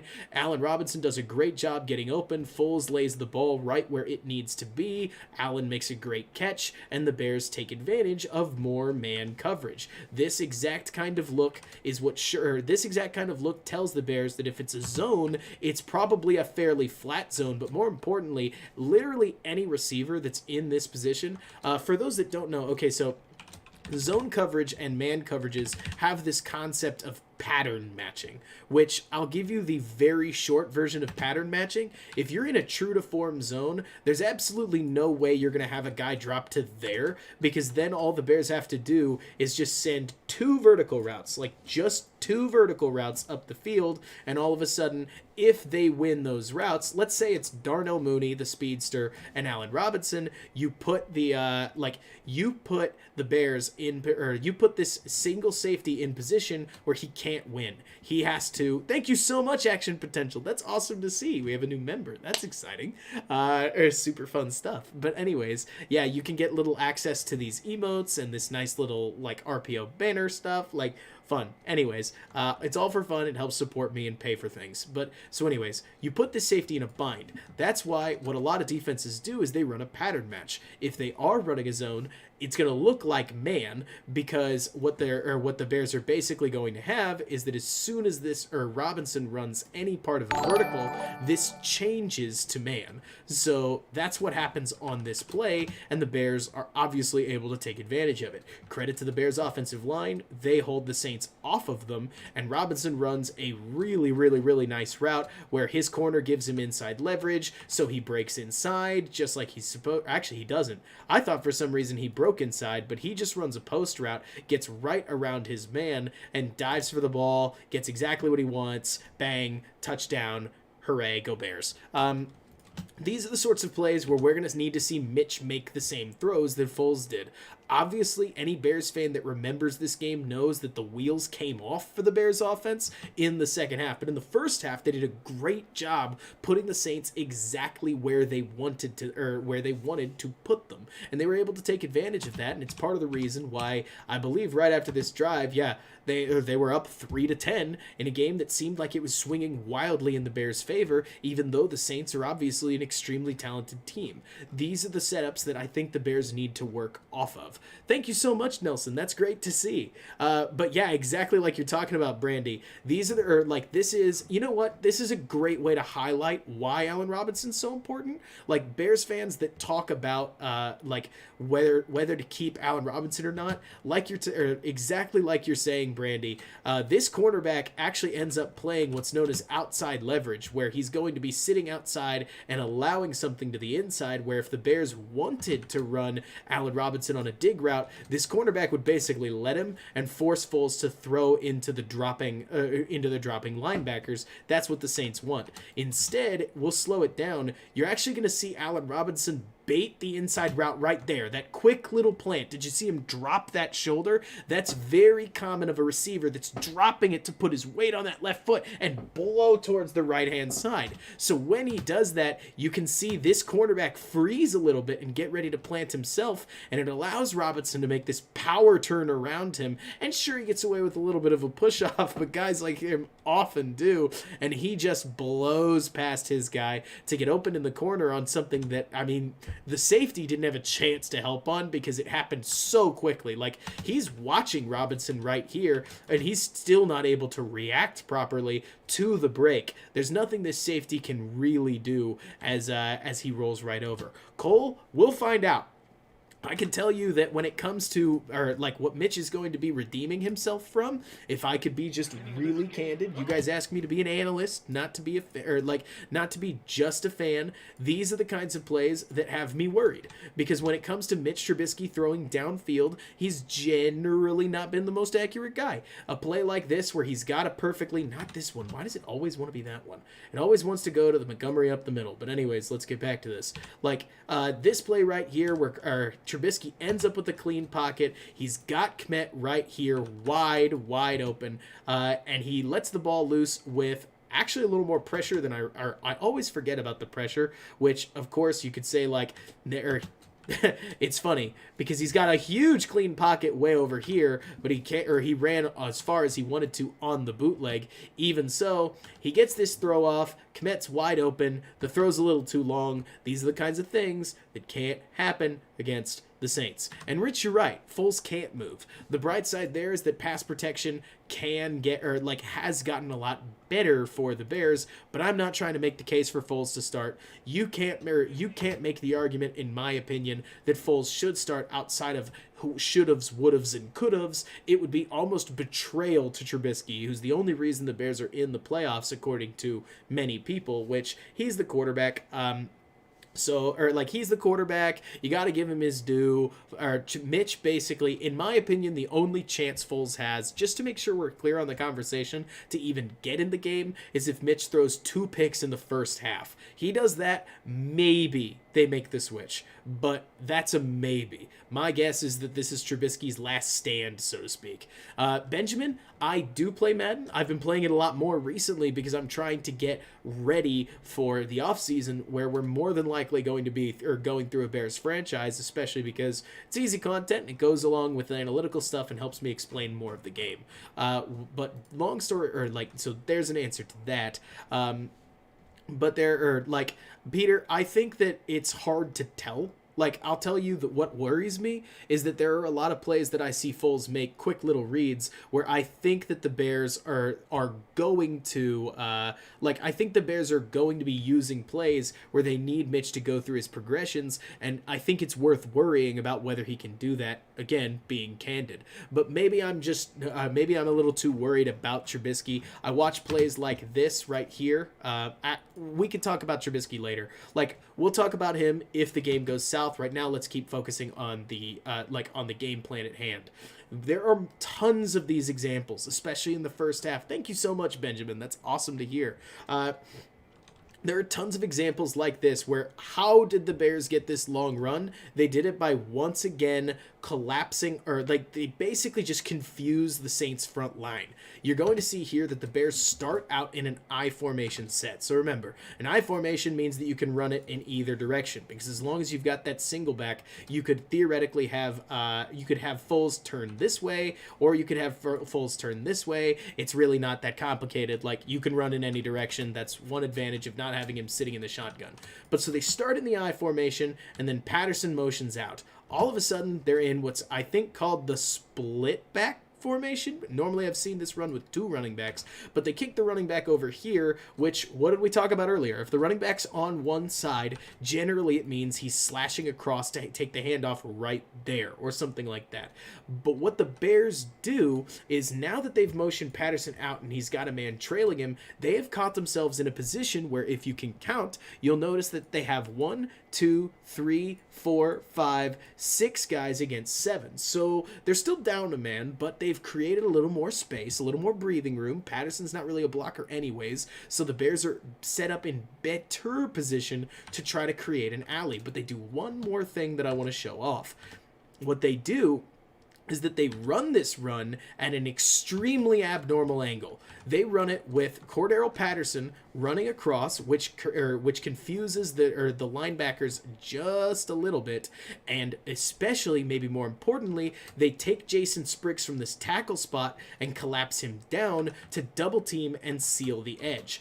All of a sudden, number 56 has to make the play. He's a little overextended because I think he was expecting Patterson to get this handoff, and suddenly Montgomery has, albeit a very small lane, a lane. And Montgomery, in case you haven't noticed, Saints fans, is very, very good after contact, and that motion is just enough to break Montgomery wide open. But why did it work? I'll tell you why. It worked because the Bears didn't do things normally. They feinted that they were going to run outside zone, because it looks like outside zone to literally everybody but Jason Spriggs. Normally Spriggs is supposed to hit this guy, normally Spriggs is basically supposed to help this guy get up there, but in this case Spriggs just blasts his guy off the edge, which helps the Bears because it blows the protection open. It's a relatively easy block because the Saints defender is not expecting it, and Montgomery takes the ball, does what he does, and chugs it down about 30 yards downfield. So good for them. These are the kinds of blocks. I've got one more in my notes that we will talk about because I think it's worth talking about, where if the Bears are going to run the ball against this Saints team, they're going to have to get crafty with how they do it. Things can't be as simple as just run outside zone, because our guys aren't better than their interior defensive line. You got to play around that, and you got to be crafty. Thankfully, fleet-footed guys like Sam Mustipher, Alex Bars are probably good enough to pull off these unusual angles because they're they can move pretty well, which allows them to reach places that maybe the average lineman might not. In this case, I'm actually only going over a 5-yard run, which sounds pretty small, but for the Bears, not only is it a big deal, but it makes a big difference against the Saints. In this case, what you've noticed is that the Bears have run a variant of outside zone where, once they have gotten the Saints to split out into this wide look with a couple of these toss cracks, because the more that you run these weird plays where you potentially have somebody cut up there or you toss the ball out here, you're able to force this interior defensive line to spread way out, and the Bears are able to use that to create better angles where their guys go chase and knock people out of position that normally wouldn't be with a tighter defensive line formation. It's this kind of variation of here we're going to get outside, there we're not going to get outside, especially with guys like Ifedi making solid blocks, taking and carrying their guy out to the right, that are opening up sound running lanes for the Bears to have even not very good linemen like Rashad Coward and Sam Mustipher. Sam Mustipher's better than Coward. I'm mostly talking about Coward here. That are able to take these runs and turn them into a little more than they anticipate, partially because the Bears gear them up to look like they're one thing, and then, surprise, they're not. This was one of the better coordinated games that I've seen the Bears have this year, which Saints fans are probably going to understand, because all of a sudden a team that scored maybe 3 points against Los Angeles and 13 points against Tennessee somehow scored 23 against the Saints and went into overtime, despite the fact that the Saints are one of the best defenses in football. How'd they do it? Well, a lot of it's because of solid scheme that the Bears are going to have to find some kind of way to repeat, because obviously they did not do near as well throughout the rest of the season until they switched back to Mitch. This is an interesting game. This really is an interesting game to watch, but what you see in the second half is what the Bears can't do. We've talked about a lot about what good they did. Let's talk about what bad they did so that we can get the impression of what they can't do.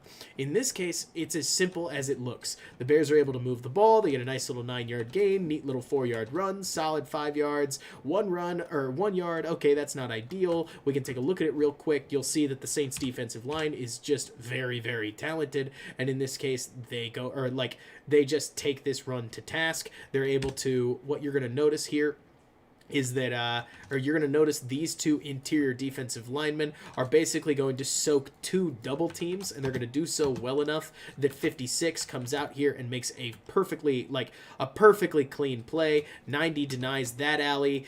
This guy right here soaks 2 blockers. 56 has the easiest 1 yard stuff of his life. And so from there, the Bears go to a 3rd and 4 out of the shotgun. Wouldn't be surprised if they're planning on passing it, but Ryan Nall over here gets really confused about exactly where he's going. Foles can't coordinate the offense in time, and the Bears are actually going to pick up a delay of game penalty that puts them back 5 yards. You can't make these mistakes against the Saints. They are too good a team, and that sounds so simple, but seriously, it has to go in the scouting report. You can spread them out, and then you can hammer them up the middle. You can do all that kind of stuff. You can try to keep them guessing. They're a better defense than you, so as long as you can, you can keep them on their toes, you might be able to crank something out. But that only works insofar as you're able to pull it off. In this case specifically, the 5-yard loss pushes them back a little further, and the Saints are able to deploy that. So you guys heard me getting upset about man coverage, talking about how the Bears aren't very good at it, the Saints aren't very good at it. Well, this is a great man coverage rep, where what you're going to see is that the Saints are able to completely lock down, they're able to totally lock down exactly what the Bears' routes are. And if you watch these 3 right here, they gain almost no separation at all whatsoever based on the route packages, blanketed with man coverage, and they take a sack. Partially because Jason Spriggs is not very good. If you watch Spriggs here, he's going to get totally lost and allow a sack on his own. Right there, you see he turns away from the man direct in front of him. Montgomery picks up the assignment Spriggs is worried about, and he roars right on through. You want to know why I talk about Leno being so average? It's because, as you can see, even just the backup right tackle is a very different level player, let's say, than the average starter in front of him. Tackles are hard to find. Not everybody's a Saints tackle, but you probably already knew that. But in this case, this is a counterpoint. The Saints man defense isn't bad. It's not as if there's a reason that by almost any standard the Saints defense is actually quite good. It's more that schematic variation allows the Bears' surprisingly decent offensive staff to come up with answers against a Saints defense that if you just said, hey, we're Mitch Trubisky and we're Mitch Trubisky and a play action offense, just don't hit us with cover 3 zone, we struggle with that. That's what the Packers did. They just hit us with the same defense over and over and over, and it keyed on what was otherwise a decent game plan that had been running roughshod through big parts of the NFL, and their defensive talent was able to just flower, and we all saw that. Now, another obvious thing you can't do, and I can't believe I have to talk about this, but I do.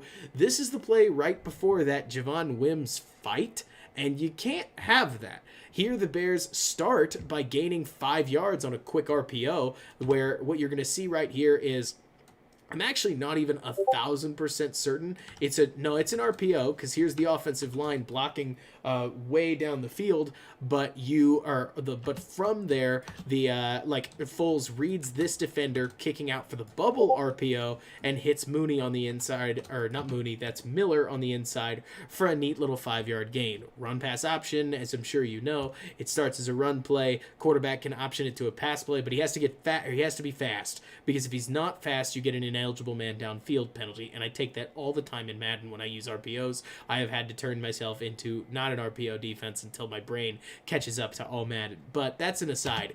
After that, Javon Wims, I can't show it or I'll get demonetized, throws a punch, and it's 2nd and 20. And I got to tell you, this Bears offense is not quick strike enough to deal with 2nd and 20. You can't be losing 15 yards, let alone because I cannot remember the guy's name, steals your mouth guard, throws it on the ground, and you feel like you just got to go back in and punch the guy. It immediately leads to Nick Foles trying to play a little bit of hero ball. I've always thought this interception is understood, by the way. I'll show you the play, then I'll show you what I think happened. And granted, in many cases with these interceptions, I'm extremely forgiving to quarterbacks, so apologies if you want to just pin it all on Nick Foles. I still think Nick Foles has to own that it's an interception. Yeah, it's Chauncey Gardner-Smith. He blocked you on Instagram. That's hilarious.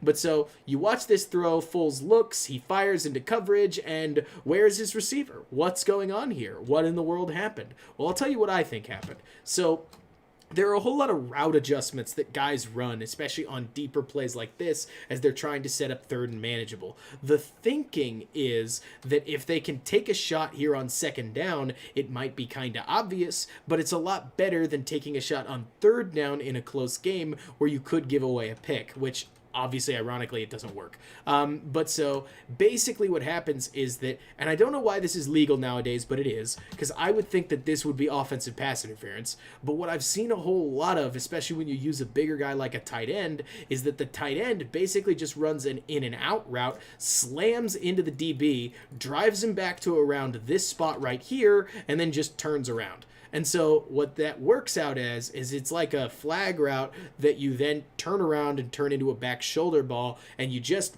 outmuscle the guy. Think of it like a post play in defense or in basketball, but it's used in football. So right here, when Foles throws this ball, if you watch where this ball goes, I'm almost 100% sure that that in this setting, he thinks that Jimmy Graham is going to turn around that outside shoulder and catch this ball out there. Instead, that's part of why you see when Jimmy Graham comes upfield with a safety shading over him, he ends up way out of position, whereas the corner is literally falling towards the outside to try to catch this ball.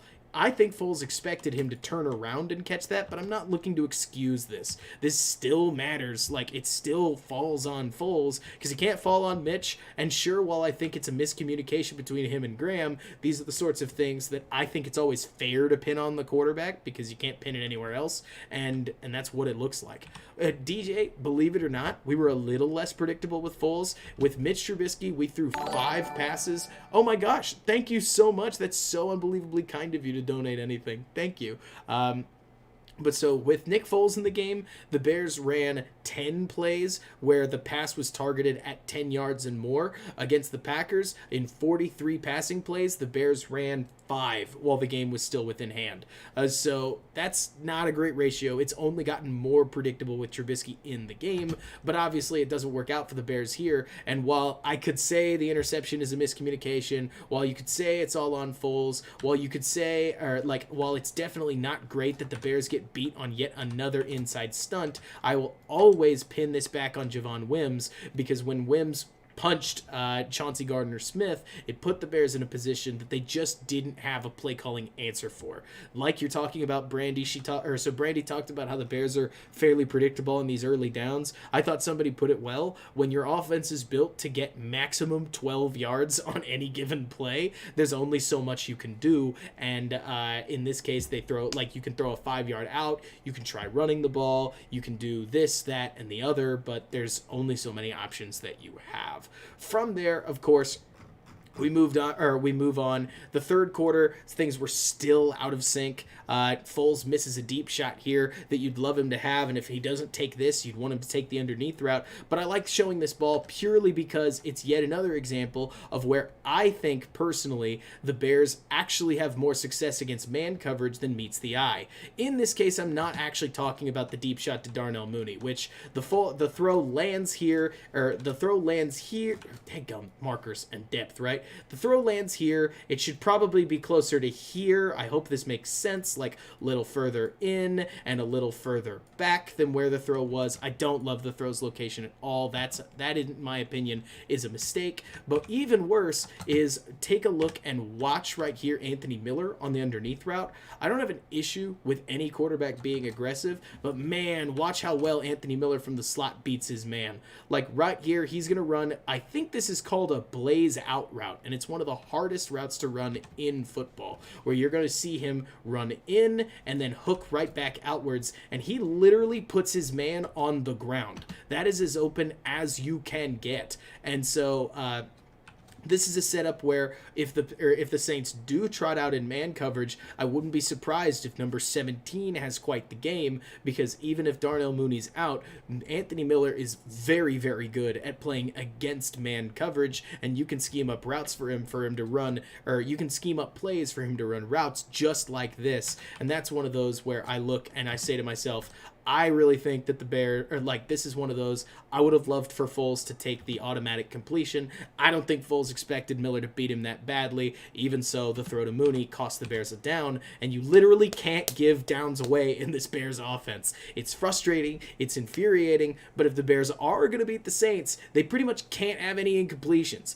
because every incompletion leads to a potential loss of yards on a run. In this case, we'll cover one last play before I guess we could talk about the stuff at the end if y'all want to, but I don't want to make this like a Bears-Saints game breakdown. It needs to stay a preview. The Bears have to hit their shots, and they can do so more against man coverage than zone. Zone is just going to matter how well they cover things, but these strange angle runs right here, where you're going to see the tackle cut in right there, and no, it's not. It's the guard takes number 90, and the tackle leaves to go take that. You know what? Hang on. I've gotten myself confused because I got that completely wrong. But so, yes, this is Nick Foles, by the way. But so this run right here is where you're going to see the tackle kick in, and Ifedi kicks out right there. This is an unusual angle run, often called a trap play, where you're going to try and specifically keep this running lane open for Montgomery. And so the Bears do that. They're able to just steal they're able to steal some space against the Saints, and that's exactly what they need to look to do coming up on Sunday. These runs where you change the angle of your blockers are exactly what are going to lead to running success, because taking the Saints on in a mano-a-mano style most of the time looks like this. Almost immediately, thank you, Kyle, pin and pull. And it is beautiful. Compare that to how this looks, which is standard outside zone. Bears run this with Foles. Bears ran this with Mitch. This is what the Bears love to do this year, where they're going to have every lineman crash down just like this to try to take advantage, or to try to see if they can't just outmuscle and outgain the guy. And the Saints' interior defensive line is just going to blast them, turn everything inside, rally to the tackler, and the Bears do not pick up 3 yards and end up punting the ball away on 4th and 2. They try to line up as if they're going to go for it, but they don't. They just let time expire. It feels kind of sad. But that's where the Bears are at in this game. Things definitely get better from there because they do end up leading a comeback. But overall, if I was going to go through and say what are the keys to this Bears-Saints game on offense, it is mix in more man beaters and try to take advantage of man coverage. Hit your shots down the field. Make sure that you're mixing in more blocking schemes from an offensive line perspective. Just trotting out outside zone is going to get you beat. There are some situations, Brandy, like you mentioned, that you can use play action. I think play action deep shots in this game are going to be better ultimately than play action rolling plays, because the trouble here is that the Bears actually deployed a lot of exactly the same play action styling that they have used against other teams, and as you can see here, the Saints play it very similar to the Packers. What that basically means in this case is that they're going to run that same style of rollout with even the immobile Nick Foles rolling out to his right. And in this case, they've got yet another little low, mid, high kind of setup right here. And from there, the Bears pick up 5 yards, so nothing terrible, but certainly not something that you want to found your offense on in a game like this. As long as the Bears can stay somewhat diverse and keep executing and avoid issues like that delay of game that we talked about, I think there is a this false start on 3rd and 6 that drove the Bears back further, they should be in at least as good a position as possible to try and win this game. On defense, it's got to be the interior defensive line that really takes things over. You've got to play really crisp zone coverage. I think they've got to try and do something different than starting Josh Woods. That's just the way that I would handle this situation, because the Saints are too good and too skilled to give them a clear victim at linebacker, in my opinion, to victimize. And you've got to, as best as you can, work down, or you've got to work down on Alvin Kamara and try to force Drew Brees to beat you with 1,000 short throws more so than one long deep throw, and God forbid you miss a tackle and the Saints just go score from there. Are there any questions you have about this? If I was going to guess how this game would go, let's say that it happens with no turnovers and it's just best team wins, it should be the Saints, and they're probably going to win by 2 scores. Maybe technically like 10 points, but if I was going to guess, and I do pick the spread every week on Tally Site. You can find that there. I used to make videos, but the 6 picks that I would have would be wrong and the other 10 would be good, so I gave up. And I'm probably going to do that for the insiders in case you're interested in a membership this next season. We will get there. Still kind of figuring everything out. But I would guess that the Saints win by, let's say, 13. Maybe, or Bears realistically score probably 16 points, maybe 13 points, just by their own nature. And I think the Saints can probably get 31. So actually, that's a bigger deficit than I was expecting. But that's probably what I see the score at, is a natural 31-13, but a realistic, who knows, because if Mitch throws more turnovers, Saints get more points. If the Bears fumble, Saints get more points. If Robert Quinn forces a fumble, Bears get some points. And if the D, let alone if the Bears D takes the ball away, that swings things back in the Bears' favor. I've always thought that I'll just roll some footage while I talk about this. I have always personally thought that football games are extremely hard to predict, because it's hard to just know when Jared Goff's going to walk out and throw 5 interceptions. Then that completely changes the fabric of a football game, let alone when somebody important gets injured. But assuming that Roquan Smith doesn't play, I do think the Bears defense is going to struggle to stop the Saints. I think there are things that they can do, but like folks have been saying in the chat, the addition of Emmanuel Sanders and Michael Thomas completely changes the fundamental way that this Saints offense can operate. And while I do think that the Bears interior line has shown that they can do something really solid, against this Saints interior line, I don't think that it's going to be easy at all for the Bears. And I think that while the Bears interior line may get theirs, so to speak, that the Saints will get theirs back. Thank you so much, Pee Wee, by the way, for the follow. That's awesome. Glad to see that you glad to see that you're jumping in for the ride. Great to have you along. But so, are there any other questions that I can answer before we log off? Y'all have been awesome. Hopefully 6 p.m. was a solid little time for y'all, but I'm totally still experimenting with how and when to live stream. If you enjoy the show, know that I don't plan on just covering Bears content forever, but so feel free to hop along. Literally every subscription helps, but that's totally me just pandering. I'll be a Bears fan forever, so don't go running if you are one. I represent the Chicago Bears first and foremost in the content that I do, because they're the team that I know the best. But they are that, or if you want more content about your team, let me know and I'll see what I can do. If you have any suggestions for the live stream on how I could potentially improve it, changes to make, different things to do, let me know what you thought of this one. I thought it was more organized than some of my others have been, which have been a little more scattershot, and I'm still in the works of getting even more organized going forward, but baby steps. Thank you so much, Jeff, for the for thanking me for the breakdown. I became a Bears fan in Dallas because my great-grandfather played for the Chicago Bears. At the very least, that's the story that I've been told, that in the 1920s, great-grandfather Clarence Schmitz accepted a leather helmet from George Halas and played for the team. So my family has been Bears fans since then. Grandmother has a signed Walter Payton ball in a shadow box, all of that exists, and it's great history and so on and so forth. But and when it comes to why I'm a Bears fan, it's because of my dad. But that's the story, DJ. I've tried to verify it on the internet and I have come up empty. So if it's not true, I'm just going to keep telling it as urban legend because that's what I was told growing up. And it's a cool story. And I just I don't even need it to be true anymore, because if it's not true, I still love my dad. And that's why I became a fan of the team. And it's funny, Jeff, because you talk about suffering. Being a Cowboys fan hasn't been a whole lot different than being a Bears fan. They had a quarterback, but it didn't help anything, because with Tony Romo, the whole city of Dallas hated the guy, and it didn't change anything about the Cowboys' fortunes going 8-8 for years.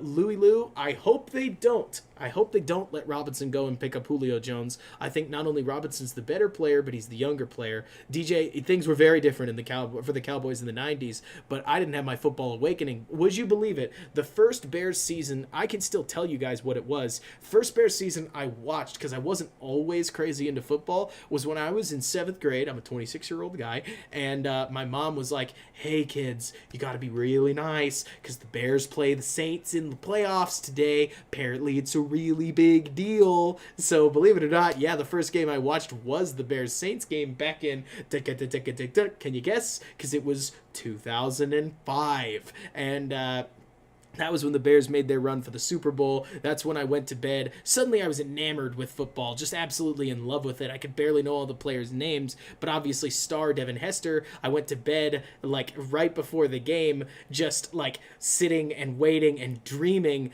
that Devin Hester would return a touchdown in the Super Bowl, and he did, and it was amazing, and obviously we lost the game from there. Yeah, Peter, that's the first Bears game I really remember watching. From there, Bears-Saints games have been unusual. I still, obviously, Bears fans remember Zach Miller getting hurt in the end zone on a touchdown that they had the guts to call back. That was ridiculous. We also remember we also remember this game where Alshon Jeffrey caught for like 230 yards, which was nutty. Like, the Bears and the Saints have had some really good contests over the years, and hopefully this will be another one. I'll tell you guys that as Bears fans, I am quite literally just happy to be here as a Bears fan. I don't think it's easy to make the playoffs. It helps when you ask, it helps when you, or what's the word? It helps when they add a 7th seed and you get that 7th seed, because in earlier years, obviously, this isn't a playoff spot. But the Bears are in the playoffs. They get to give guys like, whether it's Darnell Mooney or Cole Kmet or whoever it is, they get to give their young guys some playoff experience, which I think is invaluable, even if they get obliterated. Like, even if the Bears get dominated, I don't regret being in the playoffs. I can't emphasize that enough.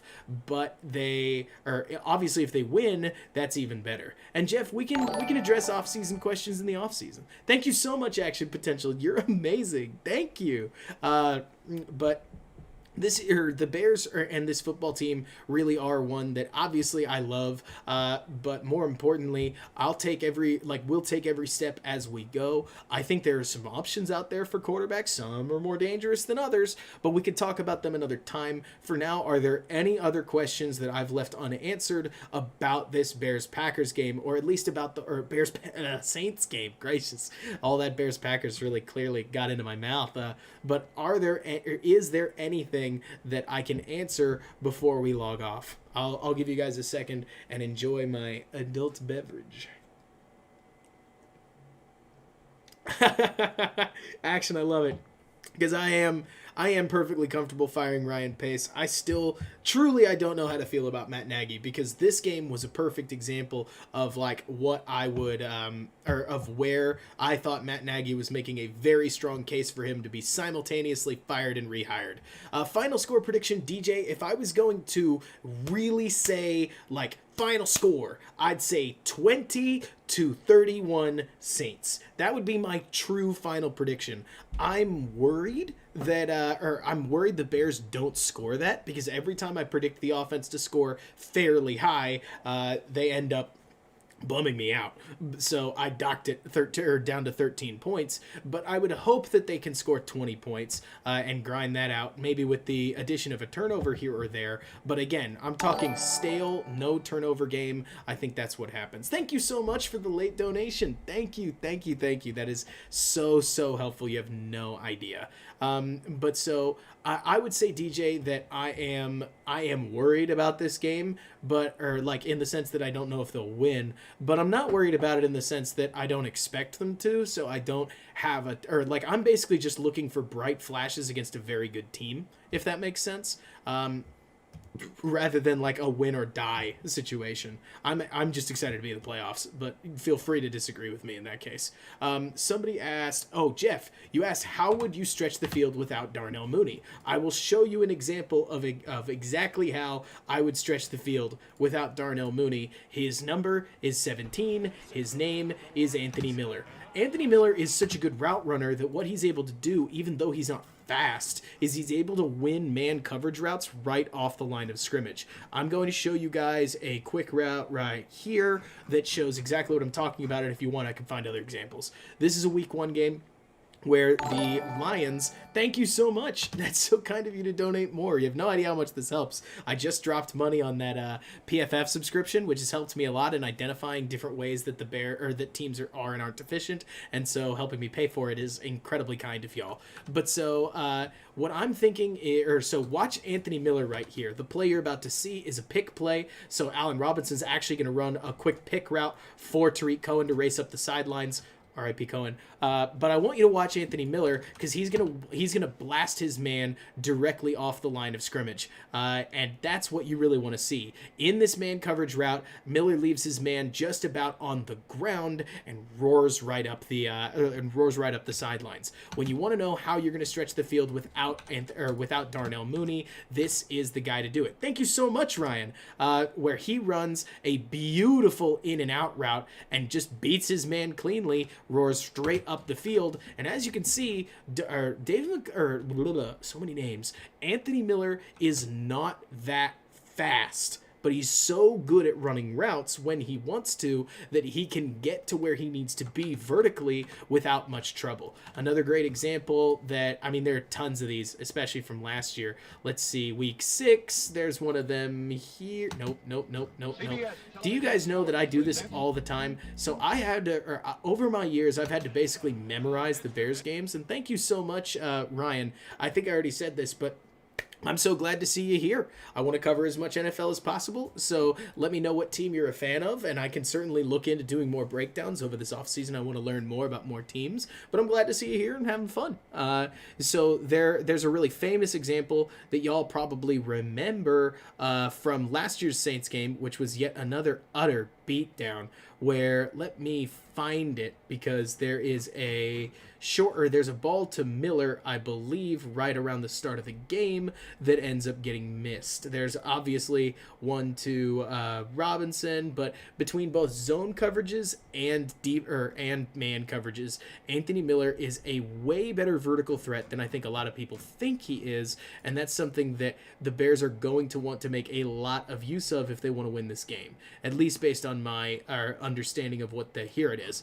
3rd and 2, the Bears decide to go for a deep shot right here. You're going to be watching Anthony Miller on your right-hand side here in the slot, and he is going to take the Saints coverage for a bit of a ride. And now the throw isn't great, and he ends up not catching it. But he's open all right. He takes that inside route right here, breaks down his man. Saints fans can chime in on exactly who this is, but he freezes his man with quick footwork right there, blows straight by him, and he's ready and available for a deep shot down the sidelines. We can also go back to 2020 if we wanted to, quickly go to week 1, and we can find the awesome deep shot that Miller had down the field to pretty much win the game for the Bears, besides the dropped pass to Agnew, it was Swift, which obviously helped the Bears a whole lot. But in this setting, here he is once again in the slot. Once again, a quick double move with his feet gets him right on the sidelines, and he makes a beautiful contested catch,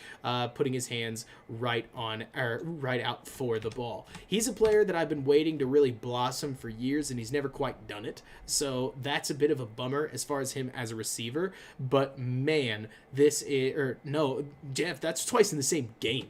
Like, I didn't show 2019 the first time. These are both 2020 against the Lions. He has been ripping them open. He's also solid when it comes to yeah, DJ, I wish he could too. Honestly, so DJ says, I wish Mitch could consistently drop dimes like that pass against the Lions. If he could, we would not be talking about whether or not to re-sign him. It would have already been a signed extension. It's entirely his issue with consistency on passes like that has created the problem that the Bears have at quarterback, and I have no issue saying that.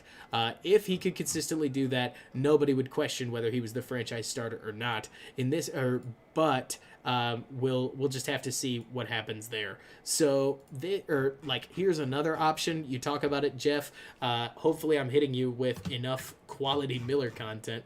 Let's see. Here the Bears are... No, I've got the wrong one. Hey, Case. Good to see ya. Let's see. It's on the field goal drive. That's obviously a touchdown. Thought it came at the end of the second half. Maybe it's in the third quarter. But no, that's an interception. But let's see. To me, talking about the Giants, I can quickly tell you, it literally all comes down to Jones. I know that's just so obviously easy to say, I guess it would be, but it all comes down to what you think of Jones and what the Giants do about it.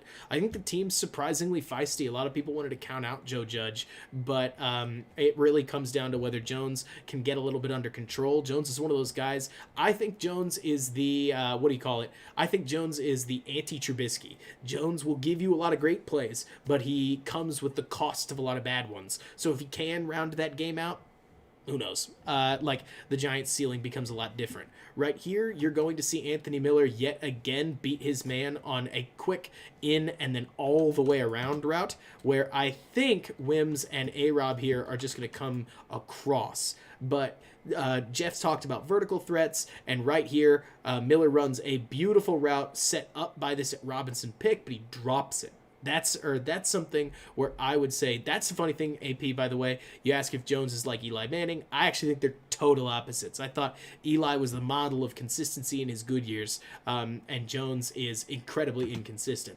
But the main reason that I show this play is because I do want to point out that Miller has come with his problems over the years, whether it's running the wrong routes or dropping really beautiful touchdown balls. This is the negative with him, is that he has never materialized into the consistent threat that Bears fans want him to be, and has ended up much more what would you call it, inconsistent, obviously, but hit and miss, I guess, would be solid. And then he could be. Mooney has been a model consistent guy, and that's been great for the Bears. But like you're talking about, Jeff, he also double catches a lot, and then out of absolutely nowhere, of course, he'll hit you with a play like, let's find it. Let's see. There's a play in this Lions game that's just absolutely nutty on Miller's part. I think it comes from that same drive. Oh, we're still in the Giants game. Switching back to that first Lions game, Miller will drop way more balls than he should, and then he'll come back and he'll make a catch like this not that one.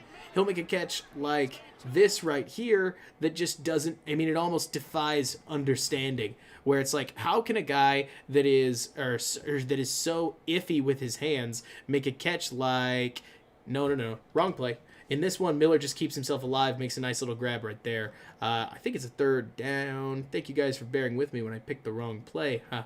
And it must be on the first drive then. Let's see. Looking for you, Miller. Let's see. Short left to Miller, 13 yards. Might be this one then. First down. And it is this play, where in case you can't see it, you're going to see Miller in the slot. He's a really phenomenal slot weapon, and he's going to make a one-handed catch that's just nonsensical. Take a look. He has the full hand extended out there, just barely catches it with, his fingertips. And it's nutty what he's able to do when he makes the play. Oh, I thought the fourth down catch by Miller last week was really good. That ball was a lot worse than it looked like. But these are the kinds of plays where you're like, I mean, nobody else on the Bears is doing that. Not even Allen Robinson. This is just nutty stuff that doesn't make... maybe Cohen. Cohen could kind of do it. But these are the plays that you hope become his normal, and they are not. They come just as often as the bad drop. But there you go. Somebody asked, how is Jones like the anti-Trubisky? It's primarily because, just to give you the like quick answer, it's because Mitch doesn't have a whole lot of high highs, but he doesn't have a whole lot of low lows. Like, to be totally fair to Bears fans, Mitch throws one interception and Bears Twitter goes absolutely bananas because he threw one interception. Daniel Jones throws 3, and that's almost normal. Obviously it's bad, I'm mostly kidding, but if he threw just one interception, most would shrug their shoulders and be like, okay, because Danny's the kind of guy where he could run for, as you saw, like, I think the perfect play that encapsulates it is when Daniel Jones ran for like 45 yards and tripped over himself. Like, that's so far been his career. It's great that he has the speed to run a billion to run as fast as he was, and then of course he can't quite finish the play and just falls over. Daniel Jones throws just as many incredibly frustrating interceptions as he does like incredibly or beautiful touchdown passes, whereas Mitch, to Case's point, like, not only are Bears fans hard to please, but Mitch has struggled a little bit with, in those big games like Green Bay, he doesn't do the big good and he doesn't do the big bad until the very end of the game. Daniel is the opposite, in my opinion. But yeah, Brandon, you're right. Let's see, what did Carlson say? Yeah, I think saying that Mitch is early career Alex Smith is a pretty good summation so far of what his play has looked like.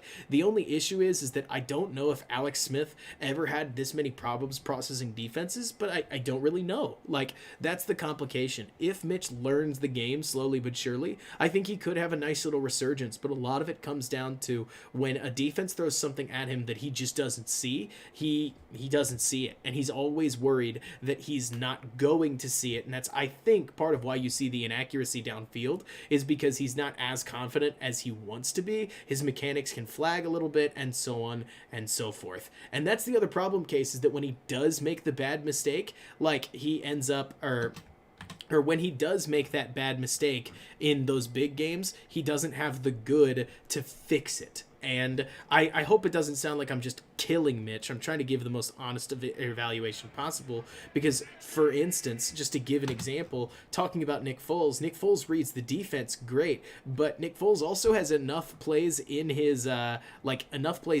arsenal where I watched this specific game that you go, dude, what was that? And sorry, I clicked on the Packers out of habit, but it's week 8 against the Saints, where it was just a rough throw, even from a clean pocket. Like, Nick Foles, for as much as I wanted him to come in and represent a Bears offense well, whether it was the offensive line, and I think there's something to be said about that, or whatever else it was, Foles definitely had his moments that were just bad. I think these 2 passes back to back were rough ones. Let's take a look and we'll see. Yeah, this is a throw, to give an example, that I wanted Graham to catch because he's so highly paid. But if this was Mitch, you know what everybody'd be saying, right? Like, let's take a look right here where you'll see it from the tight angle, talking a little bit about Mitch and Foles for those who jump in, and just quarterbacks, I guess, in general. But where when Foles sees this, Graham is open, and if Mitch threw that far behind a guy, I have to make a comment about how the throw's a little behind. It's a little behind. Are we all on the same page? Like, it's not a great one, or it's not a great one for Nick Foles in this moment. And sure, I'd love for Graham to catch it, but people, or folks that have defended Mitch for years, have said the same thing. And it's literally only fair to point that out. And then the ensuing next play, let's see if it's the one that I think it is. Yeah, another ball that's just a little too far out, you know? Things that are these little cost yardage where there's no doubt in my mind that Foles is not the franchise starter. And there's a couple more plays that I would constantly look at, and I'd say, hey, at least Foles makes up for it with that. For instance, Jeff, you talked about earlier, I think, like, Mitch probably wouldn't read the 50-yard 50-yarder. Well, at least Foles makes up for 2 incompletions with the 50-yarder. I mean, there are these occasional plays when he had protection that he was able to roll out and make. Like, you can go back and watch my Foles video. I stand by every word of that, and I would look you guys in the eyes and tell you I think that was one of the most accurate breakdowns I've ever done. I constantly see him as a reflector because Zach Ertz would have made that catch. Like, Zach Ertz would have brought that ball in from that Nick Foles threw that was behind Jimmy Graham in his season. Like, in Nick Foles' playoff run, everybody was catching that stuff. But in this season, Nick Foles did not have one of the top offensive lines in football. Nick Foles did not have guys making bananas crazy catches. Nick Foles didn't have that thing propping him up. And it obviously fell apart. And that's where I don't know how this game's going to work. I'm really curious to see. I want to look you guys in the eyes and tell you something honest. If Mitch Trubisky goes out and scores 34 points, it's going to send me back into the film room having me wondering, how in the world did he do it? Because it would defy every trend he's ever shown, but that's not the moment for me to get on a soapbox and be like, I don't believe it. Let's see it next week. That's not fair. If he does it one time, if he had done it last week against Green Bay, if he does it this week, like, Mitch changes everything. If he can do that. I mean that seriously. Does it mean that we drive towards extension? We'll talk about that when we get there. But, like, Mitch needs that narrative-changing game. And so far the narrative is throw out the stuff against great defenses because it doesn't tend to matter against throw out the stuff against bad defenses because it doesn't tend to matter against average to good defenses. But at this point, I hope he comes out against the Saints and switches it all. Seriously. Like, that's something that I would love to see because Mitch is working hard enough. It's not as if the kid doesn't deserve it, but obviously he's never quite shown it on the field just yet. If he can't, I think you've got to let him go. Partially because it doesn't make a lot of sense to bring him back. It makes a lot more sense it makes a lot more sense for another team to take Mitch on than it does the Bears, because I don't know how much money he's going to be getting, and unless the Bears want to pay him as a starter. But we're already moving away from the Saints Bears conversation. I'll play more background footage right here. I really think that at this point, what we need, this Saints game means a lot to a lot of people. Folks that I think need it the most are probably Ryan Pace. I think Matt Nagy needs a decent showing. The offense just has to look solid. Like last week. Last week's not a bad example. I actually thought that game plan was pretty solid given the Bears' constraints, and it had them right there in it at the end. Had execution gone a different way, you just have no idea like how that game could have gone, and there is some credit to be given to the offensive staff. If they can come in against this Saints offense, coordinated offense like the one we see literally right in front of us, that's really not playing so bad. Like, these are the sorts of things that make you say, okay, maybe Nagy's not fired. And he may not be fired anyways, so it could be a moot point. But maybe the Bears have something in this coaching setup where, you get the idea, right? We're all on the same page. That I want to see the offensive staff prove themselves. I think this is Chuck Pagano's last stand. The Bears need a great defensive performance for him to keep his job if the Bears go out there and get shelled. I do think the Bears will be finding a new defensive coordinator in the offseason, but I've been wrong before. I'll be curious to see if anything happens to Ryan Pace. I've heard some rumblings, as I'm sure many of you have, that he could get promoted into the team president role, and the Bears would be finding a new GM there. Who knows? But either way, I do think change is probably coming for the Bears. I just don't know what it's going to look like until this next game.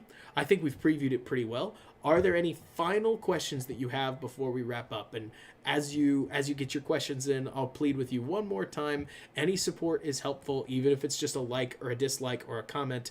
If you share this in absolutely any fashion, thank you. This is awesome. I love doing these kinds of things, and I hope that you can let me know where and how that I can better serve you and create more content going forward.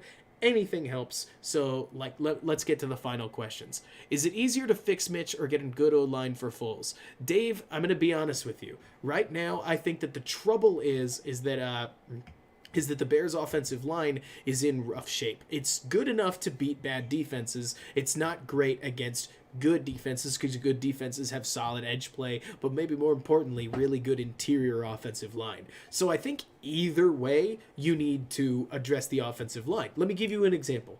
If it tossed 3 first-round picks, 3 second-round picks, and 4 third-round picks to get Deshaun Watson, I'm really going to have to stew on it. Because I love Deshaun Watson. I think Deshaun Watson is a very, very, very good quarterback. But you've seen in this last season what it looks like when Watson doesn't have any weapons and he doesn't have an offensive line. And if you give away all those picks, you won't either. Like, you can re-sign Allen Robinson, you could try to keep Darnell Mooney around, but eventually you just don't have the picks you need to restock your offense and your defense. And the defense is aging such that it really makes me worry what would happen if the Bears sell off their resources. Because again, it's great to get Deshaun Watson. It really is. But a franchise like Aaron Rodgers on the Jaguars, thank you so much, Derek. That's so unbelievably kind of you. But Aaron Rodgers on the Jaguars doesn't make them a playoff contender. He just makes them spunky. He makes them solid. But they've just got too many issues, I think, around them to where, like, if you don't invest in that offensive line, I don't think it immediately just gets incredible. There's a reason that David Bakhtiari, and I think the guy's name is Lindsey, and a bunch of the other Packers linemen are as good as they are as good as they are. It's not just Aaron Rodgers, it's partially because of talent. So with that in mind, Dave, I think the best way to answer your question is either way you got to address the offensive line. So with that in mind, are you going to put your chips down that Mitch is your guy going forward, and you're going to say, if we fix the offensive line, Mitch will come along with it, or do you want to take another spin on the wheel? Because let's be completely candid, guys. Like, when you're finding a new quarterback, you're taking a spin on the wheel, and it may not come up for you. It hasn't come up for the Bears yet overall. Like, maybe you could say it came up for Jay Cutler. Maybe you could say it's like not great for, or that Mitch is technically not a fail on the wheel. It's all semantics. The Bears haven't found that franchise guy to hang on to for years, like the Lions did with Stafford, like the Vikings did with there's somebody years ago. No, I can't think of the Vikings franchise quarterback at the moment. I know it exists, but I've seen Christian Ponder, I've seen Kirk Cousins, I've seen I've seen Sam Bradford. I've seen a whole bunch of weird Vikings quarterbacks. And Culpepper, you're right. Dante Culpepper was there for a long time. He's a little before my time, but he was there. Fran Tarkington, another great example. But the point is that there are all these teams in the North, let alone the NFL, that have found that franchise quarterback. The Bears haven't quite yet. And so whatever they do at quarterback, let me hit you guys with some examples, right? I don't think that they get or Minshew. I'm a Minshew fan because I like the guys that read the defense. I got to be honest with you, but I don't think he's a franchise guy. I thought he was just a nice little cheap way to get a backup for that could potentially compete with Foles. But that was because you guys, if you know me at all, especially on Twitter, I throw out crazy ideas all the time. I'll tell you one that is going to make some people cringe. Okay, so I'm just going to give you a cringe warning right now. One thing that I think may be coming down the pipeline. I'm not even excited about it yet. Like a friend of mine, Brandon Robinson, he's all in, but I'm not there yet because I'm worried, maybe you know where I'm going with this, is that the Bears could trade maybe a third-round pick for Carson Wentz, and they'd take on that crazy contract. And I don't know what that would mean for the money. I have absolutely no idea, but what they could do, because remember, John DeFilippo, who loves Carson Wentz, is the Bears quarterback coach. Ryan Pace loved Carson Wentz coming out of the draft. Andy Reid, that system is where Carson Wentz comes from. I told you guys it was a cringe warning. I told you, didn't I? But I could see that being something the Bears specifically would be interested in. And you know what?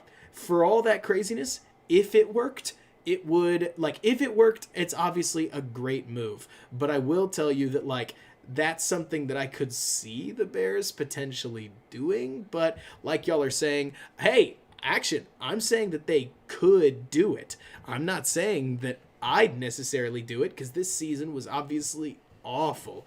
And he's got his own injury risk in that case. But it is something that I'm just on the watch for because I'm it It could happen. I think Winston's another interesting example. I think Fitzpatrick. I love Fitzmagic. I'm not necessarily like crazy about him as a quarterback, but he's like gutty. He pretty much only throws to his first read, but I don't care. Like, he's fun. It would be interesting to watch. What I think I'm more curious to see than anything is that, assuming Matt Nagy sticks around, I'm really curious to see how he develops in terms of what his offense looks like. Like, I want to know how much things are going to change. Or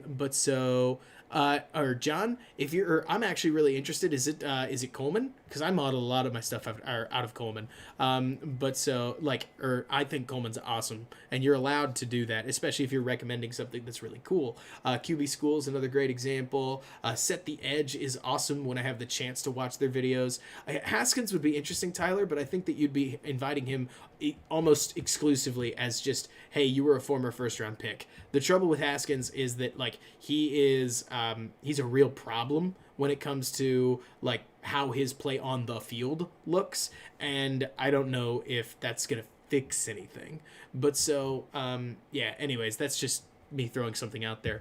One target that I think would be kind of interesting for the Bears, so you're going to laugh at me because some people would equate two guys, and while I'm not a huge Trask guy, I think his arm is a little more lacking than I'd like. He seems to me kind of like Foles, but again, because he reads the field and he throws a little softer than I'd like. Maybe it translates to the NFL. I'm just worried you might get a Peterson or a Peterman thing on your hands. Is it in the late first round? Here's my question, Bears fans.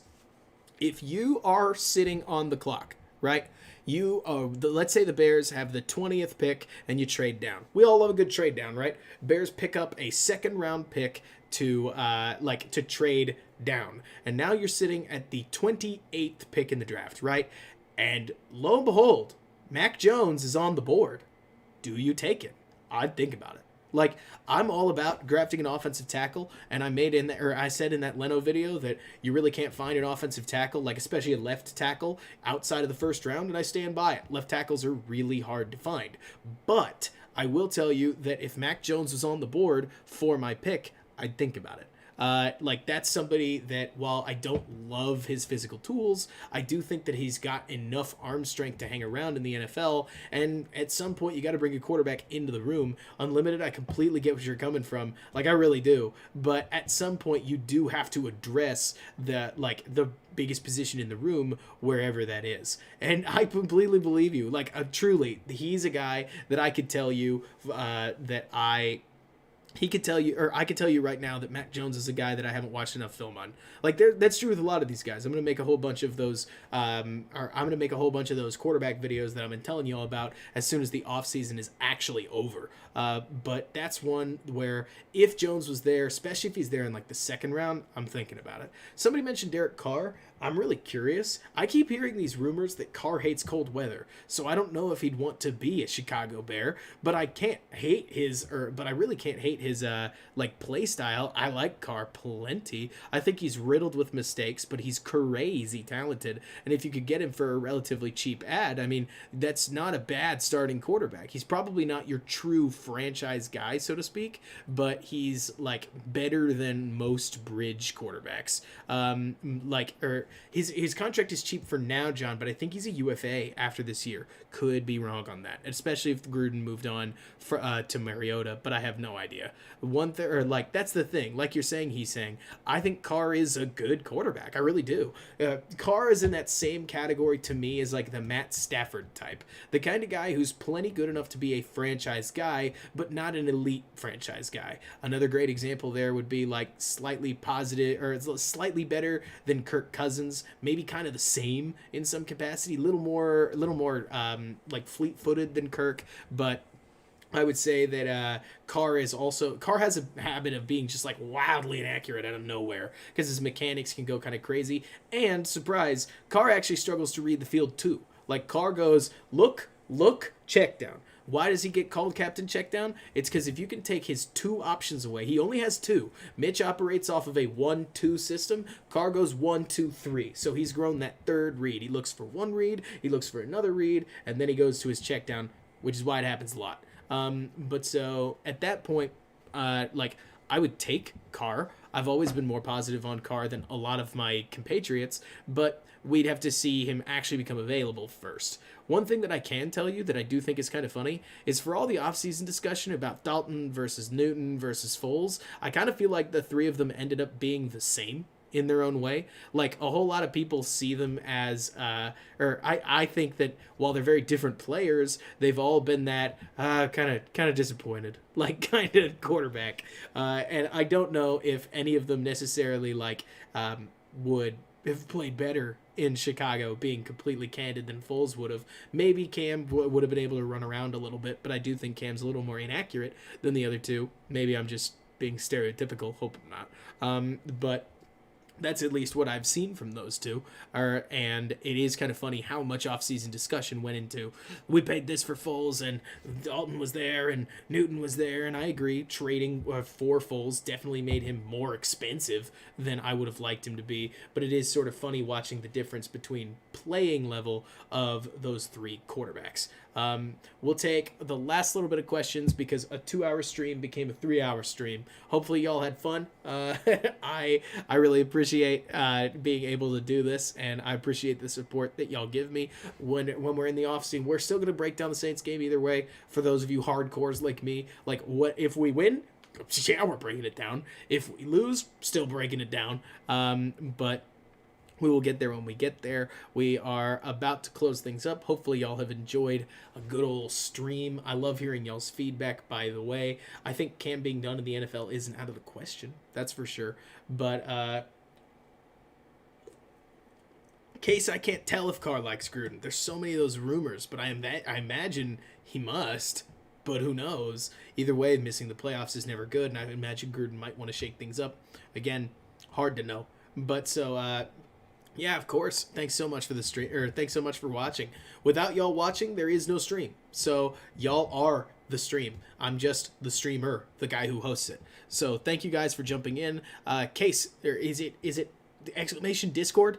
Is that how that works? Like, because Case is much more fluent in this sort of thing than I am. I'm going to log into the chat real fast so that I can see if I can do it myself. But I know there's a little command that helps. Let's see. It should be Discord. Nope, just about spelled it wrong. I think it's that. Let's see if that works. Nightbot, perfect. Yes, we have a little Discord, which is super fun. Especially if you're a Bears fan, but even if you're not, like, you can come and jump in the Discord, which obviously helps. Or you could jump in the Discord and contribute to conversation, which is always fun. We're just talking about football, so on and so forth. But so bear down, absolutely. I hope we beat the Saints. Even more so, I hope it's close. I can't wait for the game. One last question I'll ask: which of you guys is watching on a Nickelodeon? I can't turn away from Romo Nance. Like, Romo Nance are my favorite commentary duo at the moment. I love listening to those two. I can't listen, like, hearing that they're going to be calling the game on CBS makes me say, I cannot. I have to watch it on CBS. But is anybody gutty enough to try out the new Nickelodeon broadcast? Because I gotta be honest, like, I hope they put both of them on Game Pass so that I can go back and watch the Nick stream. I want to know